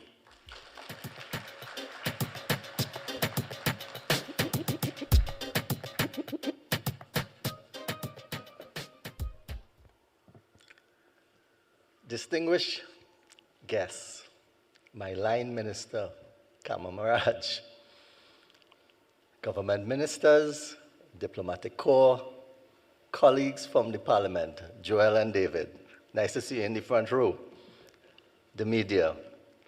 Good morning, ladies and gentlemen. Let's hear that again. Good morning, ladies and gentlemen. Tourism has been discussed over the years in Trinidad and Tobago without having properly guided its development. The GDP contribution of the tourism sector today is approximately 6%. While it is a meaningful contribution, we recognize with proper planning, its contribution can significantly improve. It is interesting to note that the average GDP contribution of tourism in the Caribbean region is approximately 20%. The ministry recognizes this deficiency and have taken a clean sheet approach to rethink tourism. Where did we start? We defined the value and benefits desired from the tourism sector. We established a target for growth of the sector from 6% of GDP to 12% of GDP by 2030, with a projected contribution of $1.7 billion US. Let's say that again, with a projected contribution of $1.7 billion. We then developed an initial direction and plan for the development of the sector. One of the fundamentals in this plan is to define, categorize, and prioritize the key segments of the tourism sector, including details of the products and services of each prioritized segment. Priority segments have been identified. They are eco, sport, yachting, entertainment and culture, business, tertiary health and education. Having identified the tourism segments individually, together they will redefine the tourism thrust and real revenue potential, not just for businesses, but for the people of Trinidad and Tobago. We have here today many business people who will recognize that to perform a business, one must have products and services to sell. Therefore, one of the first fundamentals in the rethink approach was to define the tourism products and services in detail. Eco-tourism was prioritized because an eco-tourist spends approximately 4 times more than the average tourist. It is important to know that the traditional metric of visitor arrival, though important, it is not necessarily the key matrix for measurement. It is the products and services which provide the optimum value for Trinidad and Tobago. That's the focus. The focus is now value per visitor, spending potential, employment, quality of goods and services, economic impact, national competitiveness. It also supports our other benefits: foreign exchange generation, community tourism, small, medium enterprises, international competitiveness, sustainability. Already we have mapped and categorized over 100 eco-sites across Trinidad and Tobago. 100 eco-sites, imagine that. And we are speaking about desirability. We are examining the quality and competitiveness of these sites. Do they meet the international standards? Are they safe, accessible, sustainable, and properly supported with infrastructure and services? Do they provide the visitor experience and satisfaction expected? Do they pass the desirability test? For example, what do you think about the desirability of Maracas Beach or the Caroni Bird Sanctuary? Clearly, they are not desirable and able to satisfy the criteria. These are the types of challenges that we are embarking upon to resolve the tourism development. The ministry is working very closely with the Ministry of Sport and Youth Affairs to identify opportunities for sport tourism. Let me take a moment to reiterate that. Sport development, etc., fall under the Ministry of Sport and Youth Affairs. The work that we are doing with the Ministry of Sport and Youth Affairs is pinning down the sport areas which can contribute to sport tourism. The collaborative team between the two ministries have identified the immediate high-value sport tourism opportunities for Trinidad and Tobago. They are aquatics and cycling. Why? Because Trinidad and Tobago already possesses international standard facilities. This is a globally significant marketable designation. The National Cycling Velodrome in Couva is the first UCI, United Cyclists Internationally, satellite center in the Western Hemisphere. It gives Trinidad and Tobago automatic credibility with the UCI, European cycling clubs, and Pan-American federations. The Eastern International Cycling Grand Prix already attracts elite cyclists from Latin America and Caribbean and Europe. But one of the biggest untapped opportunities is winter training camps. While Northern Hemisphere countries face winter conditions, as you know, Trinidad and Tobago offers year-round training weather. This is a natural competitive advantage, and right now the opportunity is not capitalized upon. Aquatics is another high-value opportunity. The National Aquatic Center is one of the best aquatic facilities in the Caribbean, and it includes a 50-meter pool, underwater video systems, and international competition capability. I'll say that again, an international competition capability. International aquatics events have already been sanctioned here. What makes this event more marketable is the ability to combine pool-based competition with open experiences in Tobago. As a plug for Tobago, the combination is unique within the region. In the yachting sector, we have already demonstrated what success through coordinated action can look like. It is useful to recognize that the yacht arrival experience declined from 2,600, imagine that, 2,600 in 2000 to less than 800 in 2025 because of the inefficiencies and challenges faced by visiting yachts.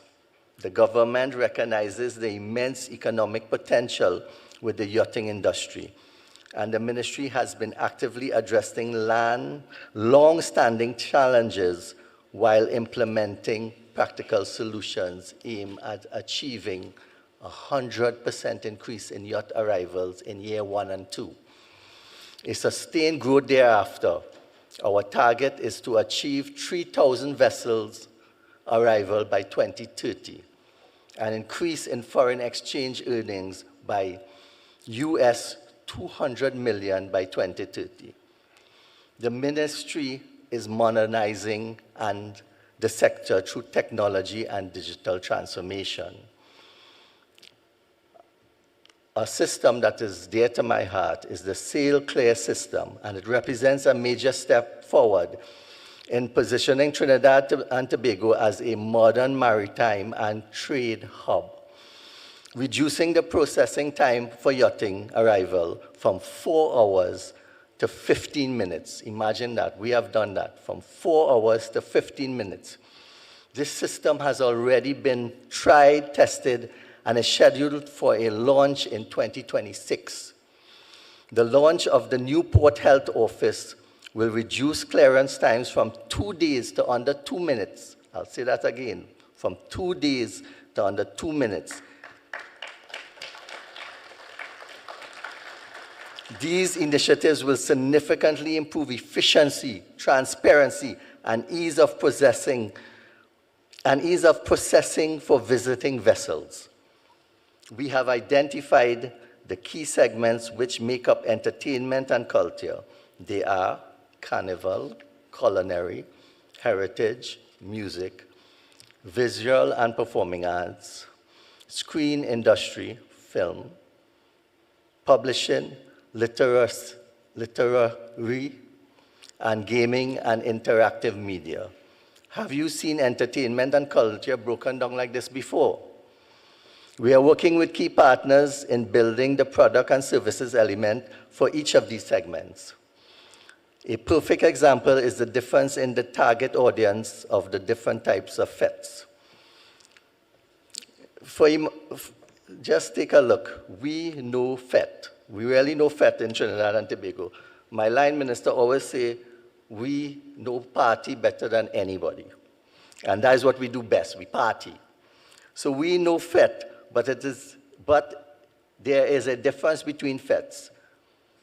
The Soca Brain Fete has over 90% foreigners, whereas the Hillview Fete, I'm a Hillview old boy, Fete mainly has local patrons attending the Fete.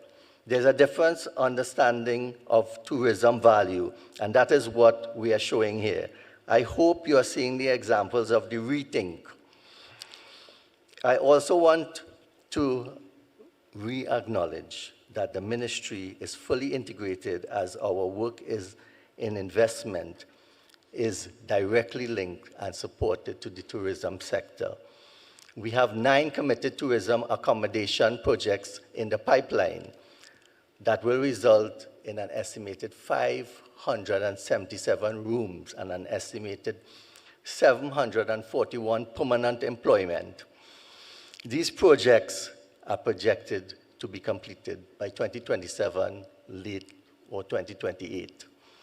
The government of Trinidad and Tobago and the Ministry of Trade, Investment and Tourism are serious about growing the tourism sector. We are very serious. Applying the tourism rethink approach is fundamental about partnership. These are not simply isolated ideas or short-term initiatives intended to create a temporary increase in visitor arrival numbers. This is a work in progress for sustained tourism sector development. This is a work in progress for sustained tourism sector development. This is about building long-term value and the benefits of the country. It is about creating tourism economy that is sustainable, competitive, community-based, investment-ready, and global relevant. I share this with you as we position tourism as a central pillar in the diversification agenda, and I want to thank you.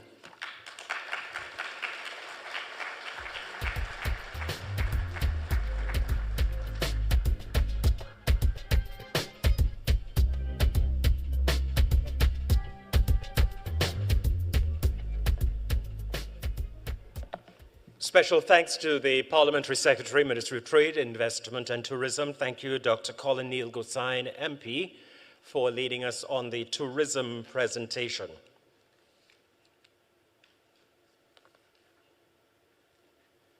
Ladies and gentlemen, the Private Sector Organization of Trinidad and Tobago will present now on the strategic partnership between the government and private sector in pursuit of economic transformation in the non-energy sector.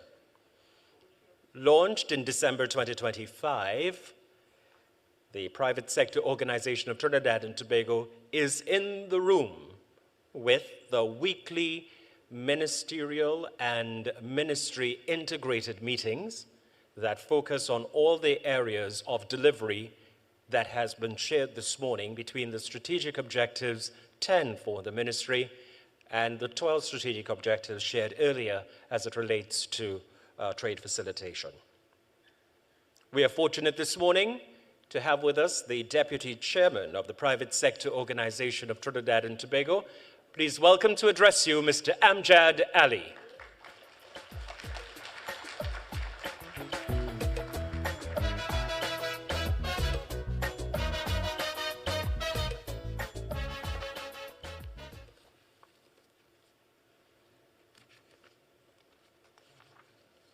Thank you, Wendell, and pleasant good morning to everyone. It's good to see that most people are still here, which tells me that the contents is good and keeping everybody glued and attracted to it. Good news.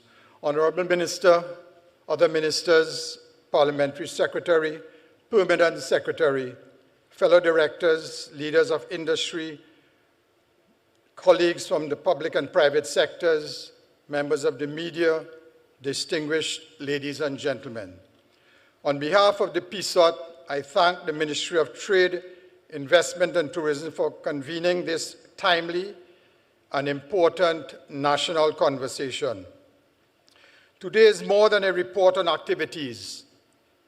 It is a report on momentum, partnerships, and most importantly, a report on a country that is beginning to align around a shared vision for economic transformation. Diversification has now become a national necessity, and the encouraging news is that the government and the organized private sector are increasingly moving in the same direction. No country transforms successfully through government alone, and no private sector can unlock national growth without a proper public sector framework. Real transformation happens when institutions work together with clarity, urgency, and shared purpose. This is why the relationship between the MTIT and the PSOT is so important. We are not approaching development as separate bodies. We are approaching it as partners, and that partnership is already beginning to produce very good results. Ladies and gentlemen, every successful economy aligns national policy with private sector execution. Government provides direction and confidence. The private sector provides investment, innovation, and entrepreneurship. When these four forces align, economies accelerate. Today, the ministry restated its national growth objectives. PSOT and our stakeholders are confident we can achieve these objectives working together for a common purpose. Profitable businesses are a national necessity, as GDP growth is a function of business success. The more successful our businesses become, the greater capacity for the state to collect taxes and reinvest in country development. National prosperity and private sector success must be viewed as mutually reinforcing objectives. Let me say, the private sector understands its role in helping to continue to transform the economy and, by extension, the country. and hence part of the reason why some private sector players came together to engineer this organization, and I must commend the minister for his wisdom for seeing this happen. We want to be as effective as possible in influencing the kind of environment we want and need. Our positive impact is taking shape as today's agenda demonstrated. Diversification is already accelerated through integrated institutional strengthening, export development, ease of doing business reform, investment facilitation, and tourism expansion. This is due in part to the relationship forged between the MTIT and the PSOT, which began in July of last year and motoring in a very positive and encouraging direction. What is emerging is more than consultation. It is a genuine working partnership between government and business focused on implementation, responsiveness, measurable outcomes, and accountability. Over the next few days, PSOT and its counterpart, the Private Sector Commission of Guyana, will work towards establishing a joint PSC Guyana PSOT Trade and Investment Working Committee designed to create a structured mechanism for identifying opportunities, resolving non-tariff barriers, and improving business facilitation. This model will be used to transform business relations with other CARICOM countries. This is how PSOT is already helping to advance practical transformation across several national priority areas, including foreign exchange earnings. We have activated our standing committees, which are operating as implementation engines. As an example, let's look at the marine sector. I remember in the past, the ministry had to engage with several bona fide representative groups, such as hoteliers and restaurants, shipping and transportation, yachting, port, marinas, and food and beverage. That approach took many months and still did not deliver a working policy. And with PSOT's participation in the ministry's Marine Service Committee, submissions from consolidated positions from related private sector players are being advanced and discussed with more cohesion, generating swifter outcomes. Closely aligned to this sector and many others is the tourism sector. Our working committee in this area has prioritized increased local content, sustainable jobs at all stages of the value chain, and of course, integration into the agricultural sector, which dovetails into the efforts of our Agri, Processing, and Agriculture Committee. It cannot be overstated how critical these sectors are to foreign exchange earning and demand reduction. Our Economic Policy and Business Competitiveness Committee is mandated to enable and track quality, reliability, and innovation. De facto, this committee will act as a private sector resource economic advisory unit to the government. Through this committee, we will continue to support the empowerment and the efforts of the TTBS and other government agencies. Our SME Business Council has begun advancing work around alternative financing mechanisms, including greater engagement with equity financing, capital markets participation, and opportunities connected to the TNT Stock Exchange to help scalable businesses access growth capital beyond traditional debt structures. Thanks again to Minister Maharaj and the ministry's team for convening this vital session. Standing here, I could not help but think how it reminds me so much of a shareholders meeting, which many of us are familiar with, and certainly speaks to the minister's experience from the private sector and leveraging that experience into the public sector most admirably. Today's theme, diversification in action, fits our moment. Diversification is an ongoing process from sugar and cocoa to oil and gas, and now to the cross-section of industries, exporting beyond our shores. To us, the real challenge is how we scale, coordinate, modernize, and translate this model into sustained national growth. As we listened today, we heard of momentum, partnership, and alignment around a shared vision for economic transformation. We are working with emerging manufacturers and service providers on joint projects to ensure they improve packaging, standards, financing access, and export readiness so they can sell more and hire more and help grow our economy. In this way, we have ensured that SMEs have a voice, as SMEs are now more than ever required to drive our economic expansion mission. Hundreds of our SMEs are already regional players, and the direction must be scaling to become international players. Our young entrepreneurs are already showing tremendous creativity and resilience, particularly across the services sector. They deserve our dedicated attention, which is already forthcoming.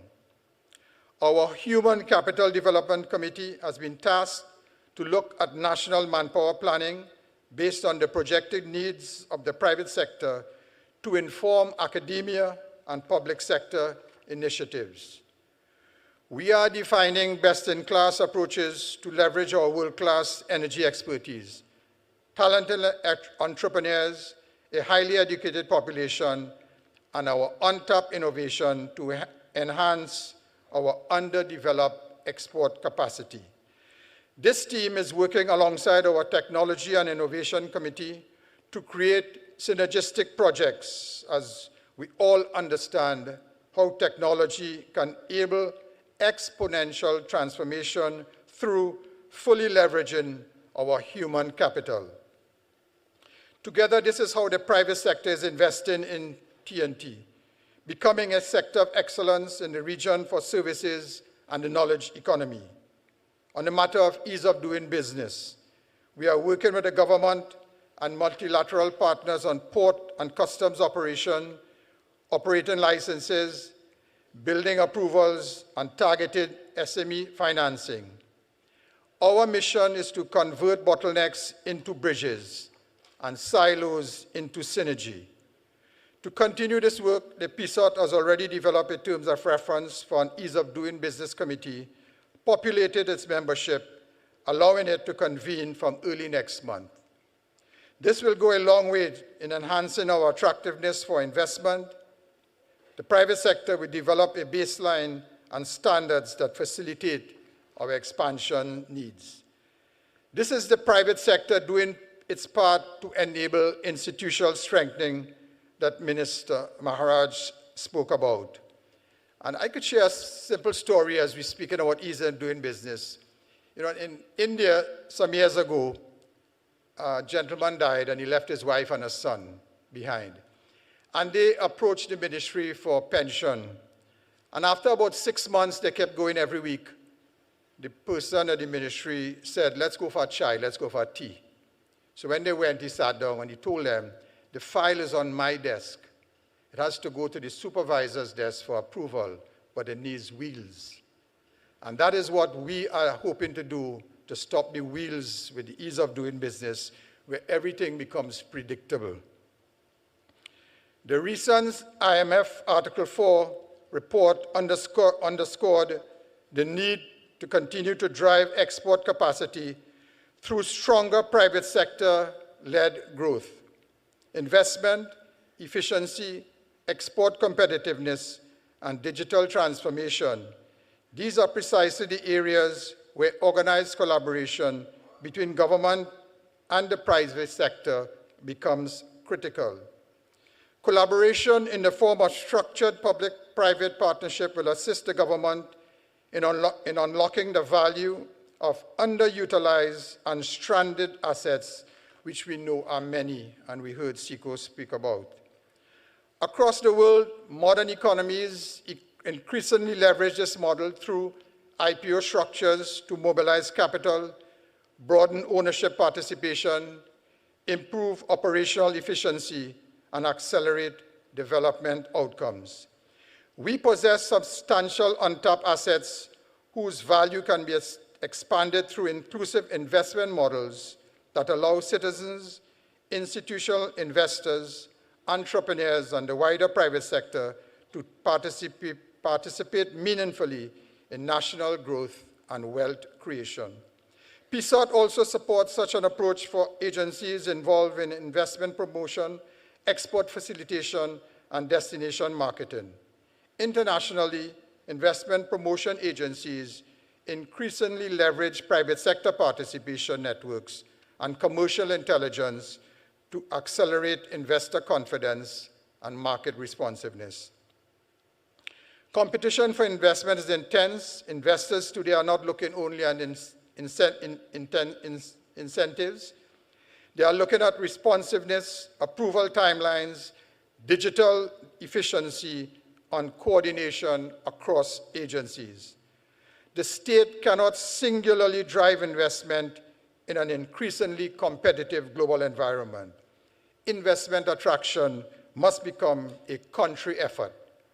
Therefore, PSOT continues its dialogue with the ministry around private sector participation in investment promotion, export facilitation, and market development to ensure global TTL and TTAL succeeds in their mandate. This aligns with regional and international best practice, where structured collaboration has contributed to reform and economic expansion. With these straightforward approaches, diversification in action is not just a conference theme. It continues as a long-term national operating model built on execution, collaboration, competitiveness, and confidence. Trinidad and Tobago has the talent, institution, entrepreneurial depth, and regional influence to continue on its transformation journey. This experience with the Ministry of Trade, Investment, and Tourism has proven that there can be cohesive engagement between the public and private sectors. We are encouraged to meet and develop similar relationships with all ministries, state enterprises, and agencies, with the Economic Activity Cluster, as well as continuing engagement with multilateral agencies and other related stakeholders. What is required now from all of us is a transformation mindset that leverages our increasingly expanding, diversified economy. Minister, perhaps next year's theme could be our transformation roadmap. Just a suggestion. While on the topic, PSOT practices what we preach.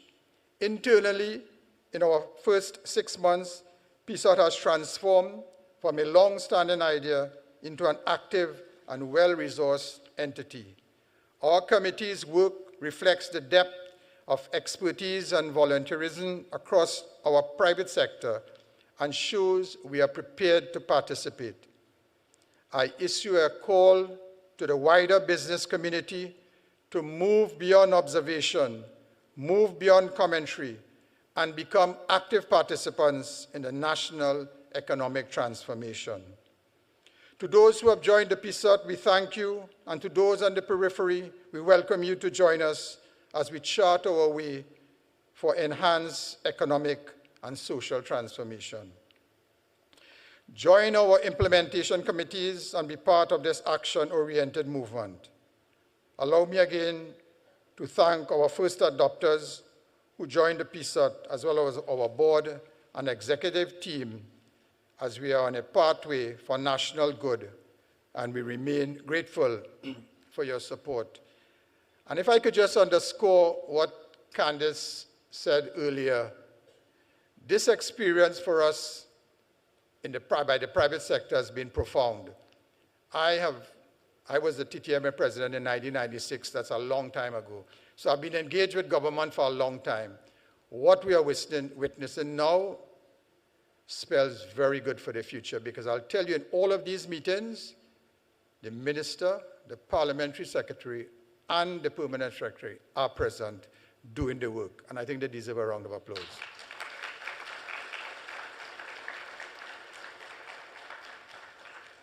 Allow me to acknowledge the tremendous contribution of our outgoing CEO, Kelvin Mahabir, whose leadership, commitment, and steady engagement helped guide the PSOT during its critical formative period. We are pleased that he will continue to serve on our committee, ensuring continuity as the organization continues to evolve and grow. At the same time, we warmly welcome our CEO-designate Rudolph Hanamji, whose passion for national development, private sector mobilization, and strategic collaboration positions him well to help lead the PSOT into its next phase of growth and impact. Together, this transition reflects continuity, stability, and the sustained momentum required to advance this important national agenda. As we all reflect in today's discussions, we must congratulate the Minister and the Ministry for this bold approach and for being open to including the private sector in a strong and meaningful way and encouraging us to be independent in our feedback and assessments. When government and the private sector move beyond consultation and begin executing together, the outcomes are enormous and beneficial to all. When SMEs begin scaling into bigger exporters, when investment moves into productive sectors, when quality becomes globally competitive, when institutions become faster, more coordinated, and more responsive, when underutilized assets begin generating opportunity and national value, when citizens begin participating more broadly in ownership, innovation, and enterprise, that is our goal. That is where we are heading, and that is real transformation. I thank you.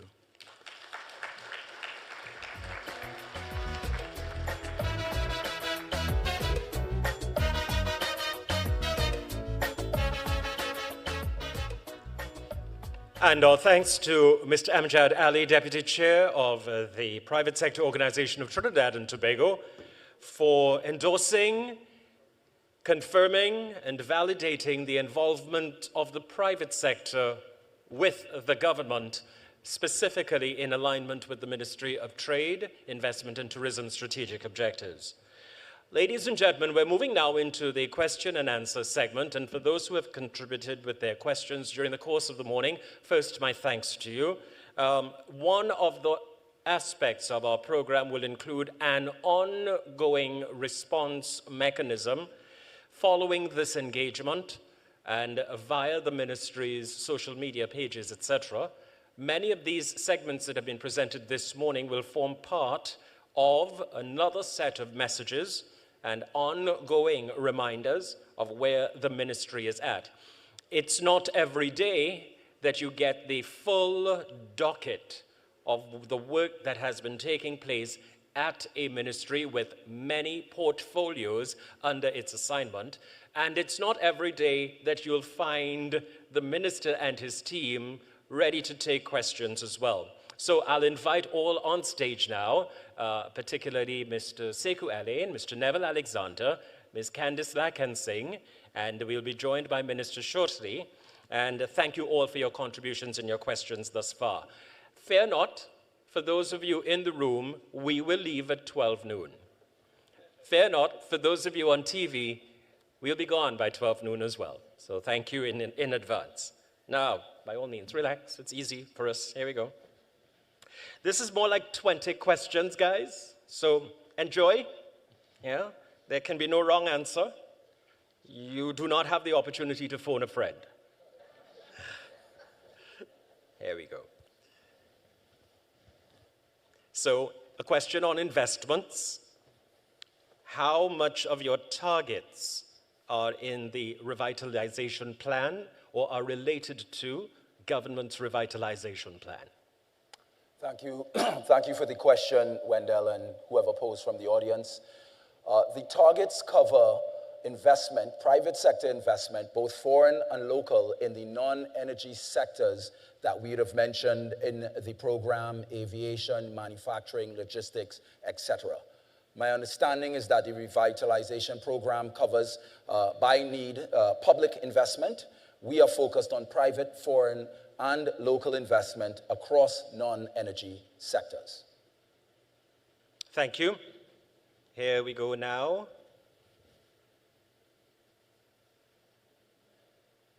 I'm just going through, sorry, there's some responses that came as well. In order to successfully implement the tourism policy, what is the ministry's intent with Tourism Trinidad as an agency? With respect to Tourism Trinidad Limited, as I mentioned in my presentation, we're working as one team. So we're looking at Tourism Trinidad Limited and looking at that institutional reorganization as to how we fit and align with our objectives. And we're plotting that right now. So all agencies within the ministry, all divisions and units are contributing to these 10 strategic objectives, and we are aligning ourselves with those. Okay, thank you. Foreign exchange. What measures are there in place or being put in place to treat with the hardship of accessing foreign exchange? Tough questions. So what needs to be made clear are the roles and responsibilities surrounding the treatment of foreign exchange. At the ministry, our role is more in line with foreign exchange earnings. We are mindful that, yes, there's an issue, there's an access issue, but we are tackling the issues from the point of view of making available more into the wallet, into the national wallet, so that the issue of access is made a little simpler, right? As one of the few ministries that actually earns revenue, our focus is to really help get our exporters out there so that our forex earning potential is greatly improved. That way, we have more to share with everyone. Thank you. There's another tourism question. With respect to the ministry's 10 strategic objectives, why is tourism not featured within the 10 strategic objectives? Tourism is in fact featured within the 10 strategic objectives. It contributes to our forex objectives as well as our investment objectives. And as you've seen from the presentations delivered by our parliamentary secretary here today, we take tourism very seriously and the development of that sector very seriously. So there's a focus on the development of the tourism sector and how it contributes. Thank you.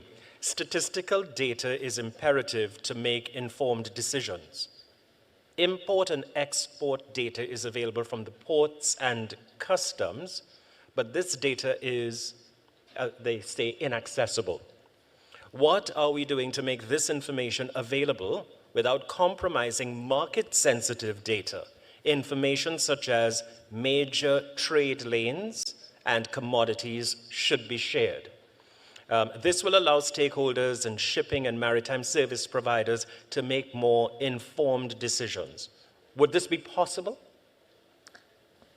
So let me just say that because we have been engaging with the private sector so often throughout the last year, this question is not a surprise. The private sector have also, put this question to us.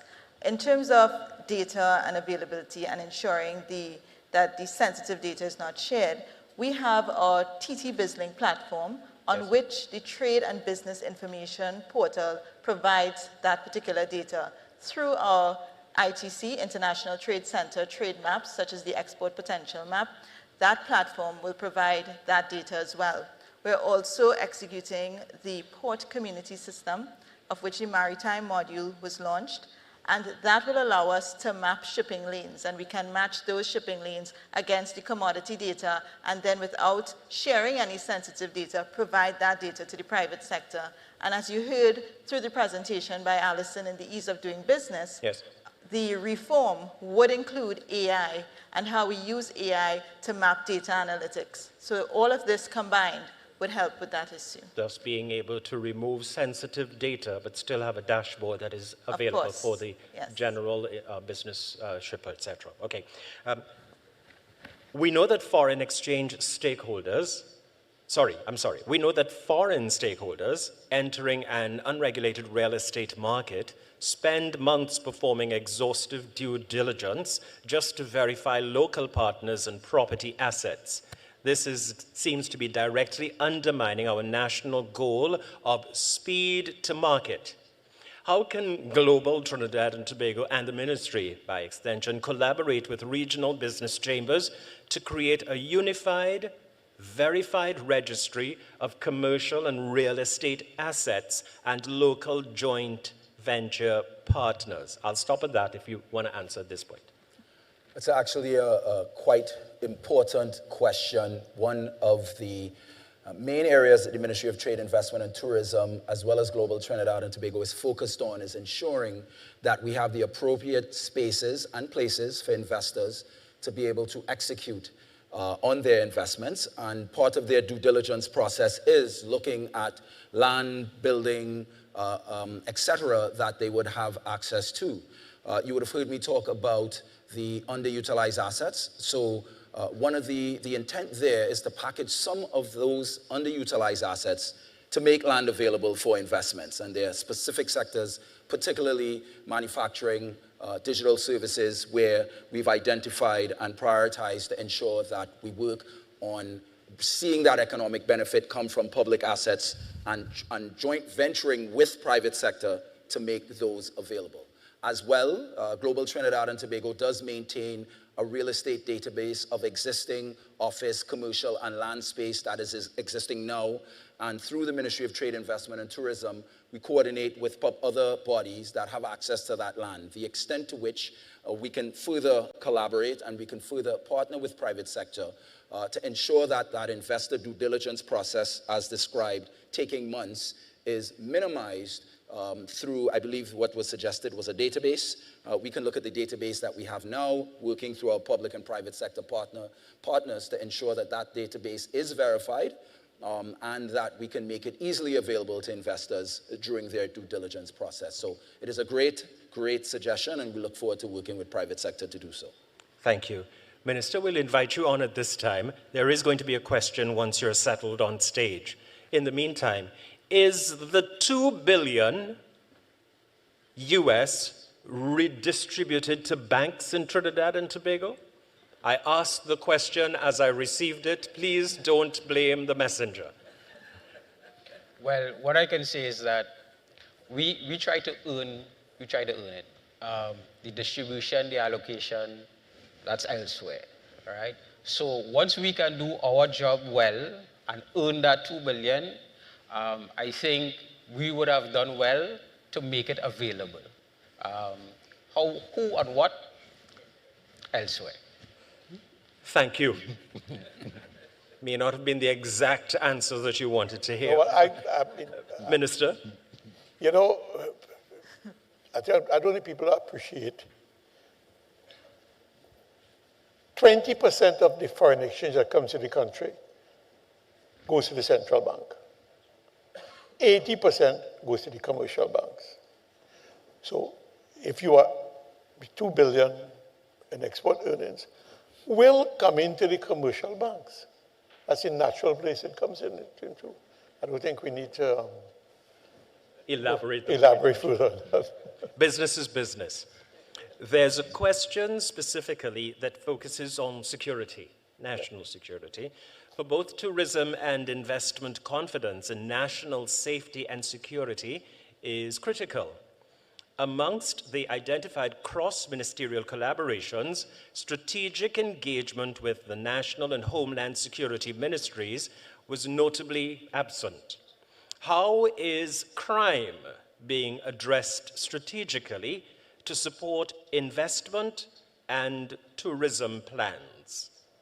Okay, so I think you would appreciate that the government has made addressing the crime situation a top priority. From the inception, we split the Ministry of National Security into Ministry of Homeland Security and Ministry of Defense just to emphasize the focus on addressing the crime situation. It is and continues to be a priority, and we are seeing a decline in an improvement in the situation, and I think you'll continue to see that in the coming months. Thank you, Minister. The final question, so you're getting off in good time, had to do with the 100 underutilized assets or thereabouts, of which 15 have been identified for investment, for going forward, etc.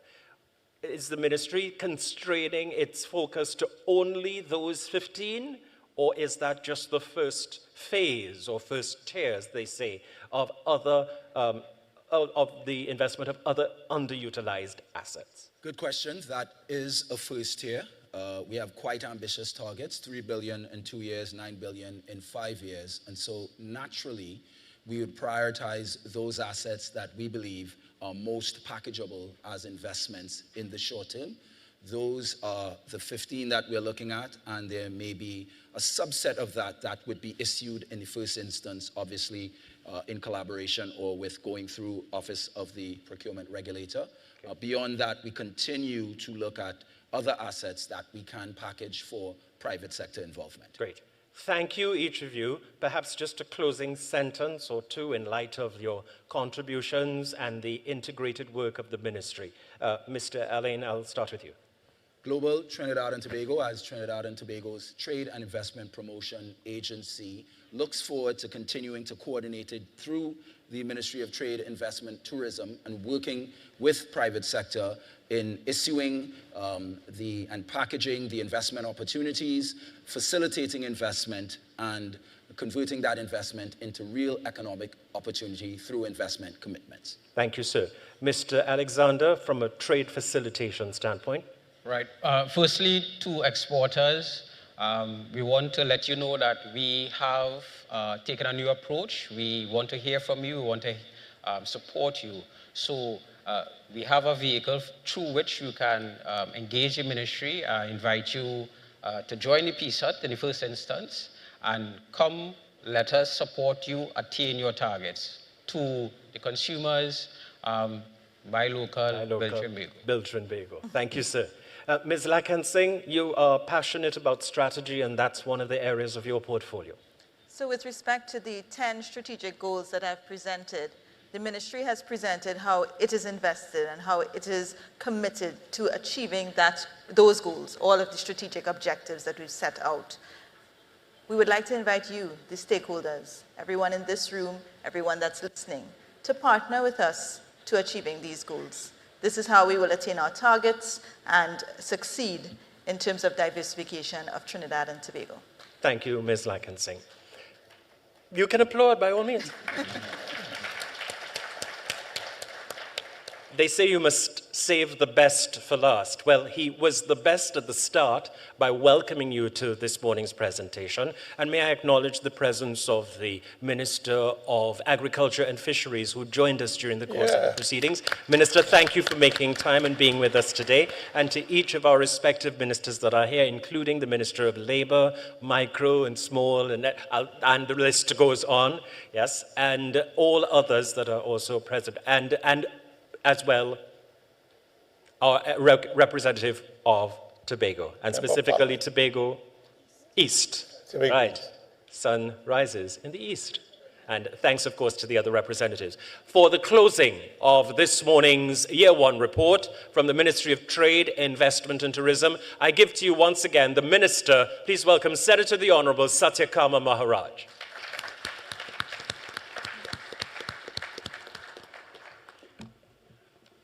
Ladies and gentlemen, today you heard about objectives, strategies, reforms, implementation, and performance. But I want to leave you with one simple question. What is different now? What is different is that we have moved from fragmentation to coordination, from reaction to strategy, from talk to execution, from insulation to partnership, and from simply managing the economy to deliberately transforming it. From the beginning, I made it clear that this ministry could not succeed alone. Government does not create economic growth by itself. The entrepreneur creates growth. The investor creates growth. The exporter creates growth. The manufacturer creates growth. The private sector creates growth. The role of government is to facilitate growth, remove obstacles, coordinate national effort, and create the conditions for success.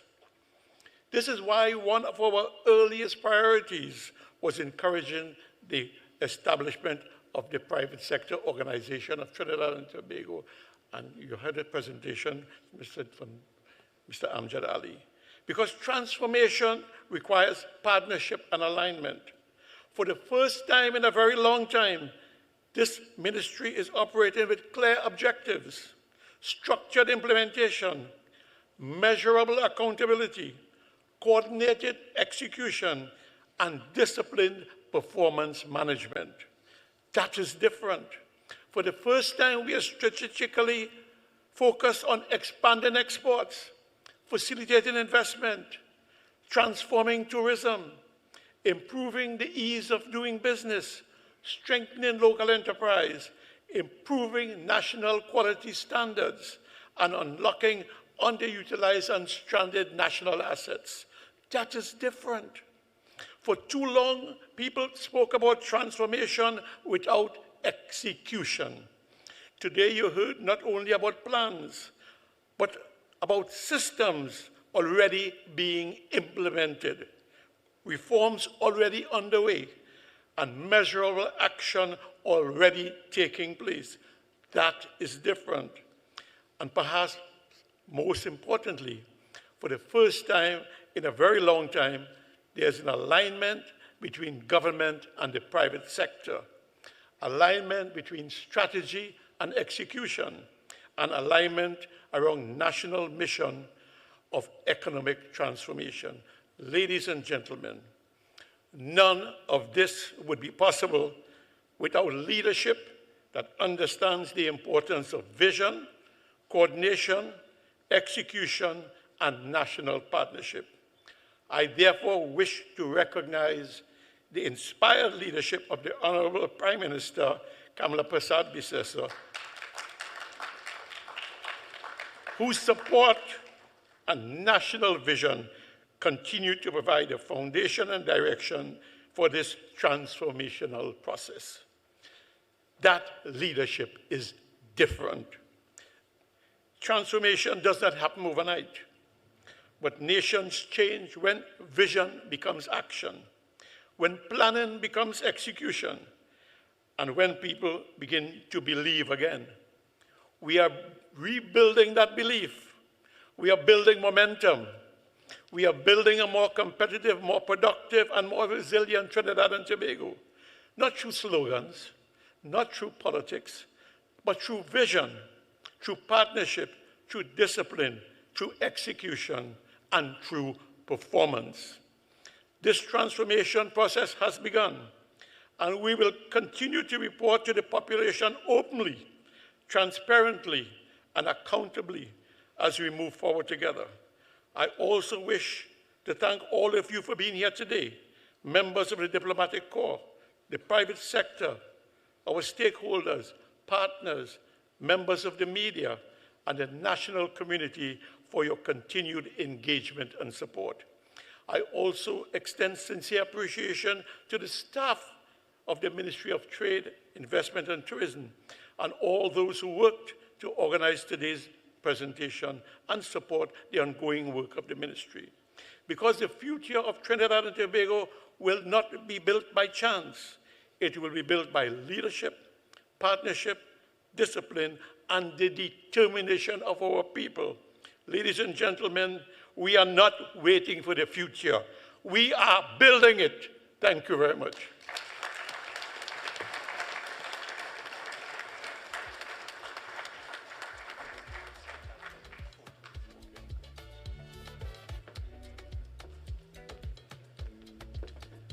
Right you are. By all means, go right ahead. Ladies and gentlemen, our thanks to the Minister of Trade, Investment and Tourism for closing this morning's presentation. For those of you in the room, please hold your seats just for a second. Don't rush yet. Hold up. And may I take this opportunity to thank all who have been joining us online and those viewing on national television for participating. Of course, this entire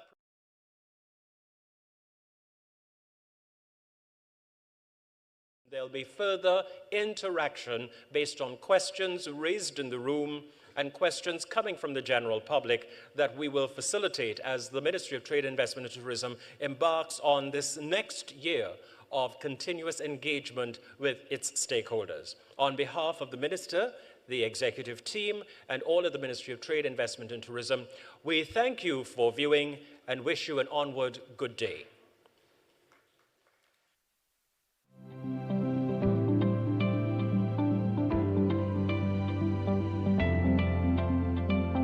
The vessel was called the Fat El Razak, and it brought more than 200 passengers to our shores.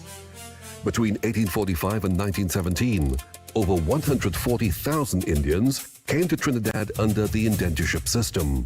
Despite many hardships, they preserved their customs, religion, food, music, and traditions, many of which remain central to Trinidad and Tobago's identity today.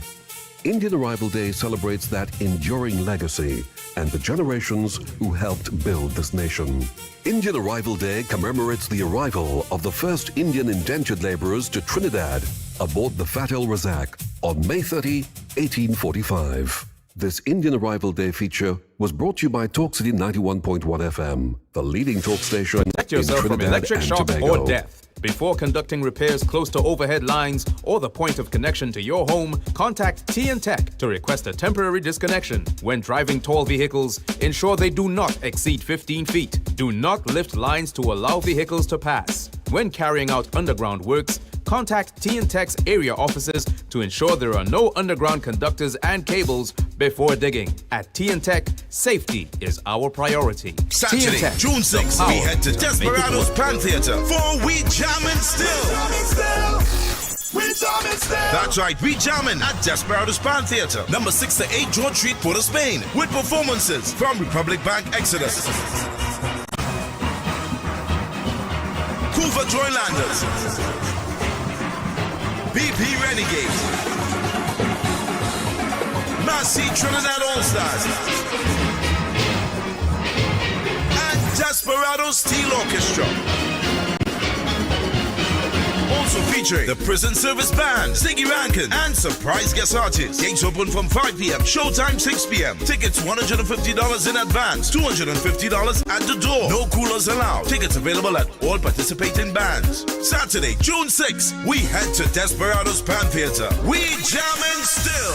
Ready to brighten your space the right way? Don't settle for the ordinary. Step into brilliant. At Trinity Lighting Etc. Limited, we bring you over 20 years of experience in bulbs, specialty lighting, and hard-to-find lighting parts. Not sure what you need? Our knowledgeable team is ready to guide you, whether it's for your home, medical, commercial, marine, or business. We deliver quality you can trust at prices you love.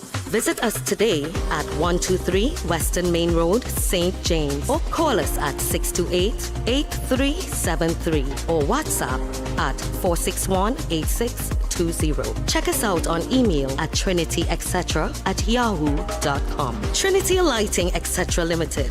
We light up your life.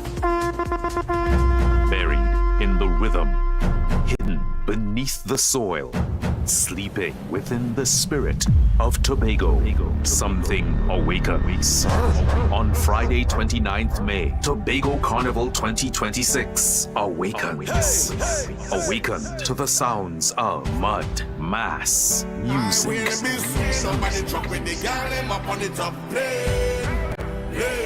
From From 4 p.m., the Pigeon Point Heritage Park transforms into the heartbeat of the island for the official launch of Tobago Carnival 2026. Witness the sunset, ignite the sky as rhythm, color, and pure bacchanal energy consume the night. This is not just the launch. This is the awakening. Feel it, live it, be there. Tobago Carnival 2026. Mud, mass, music.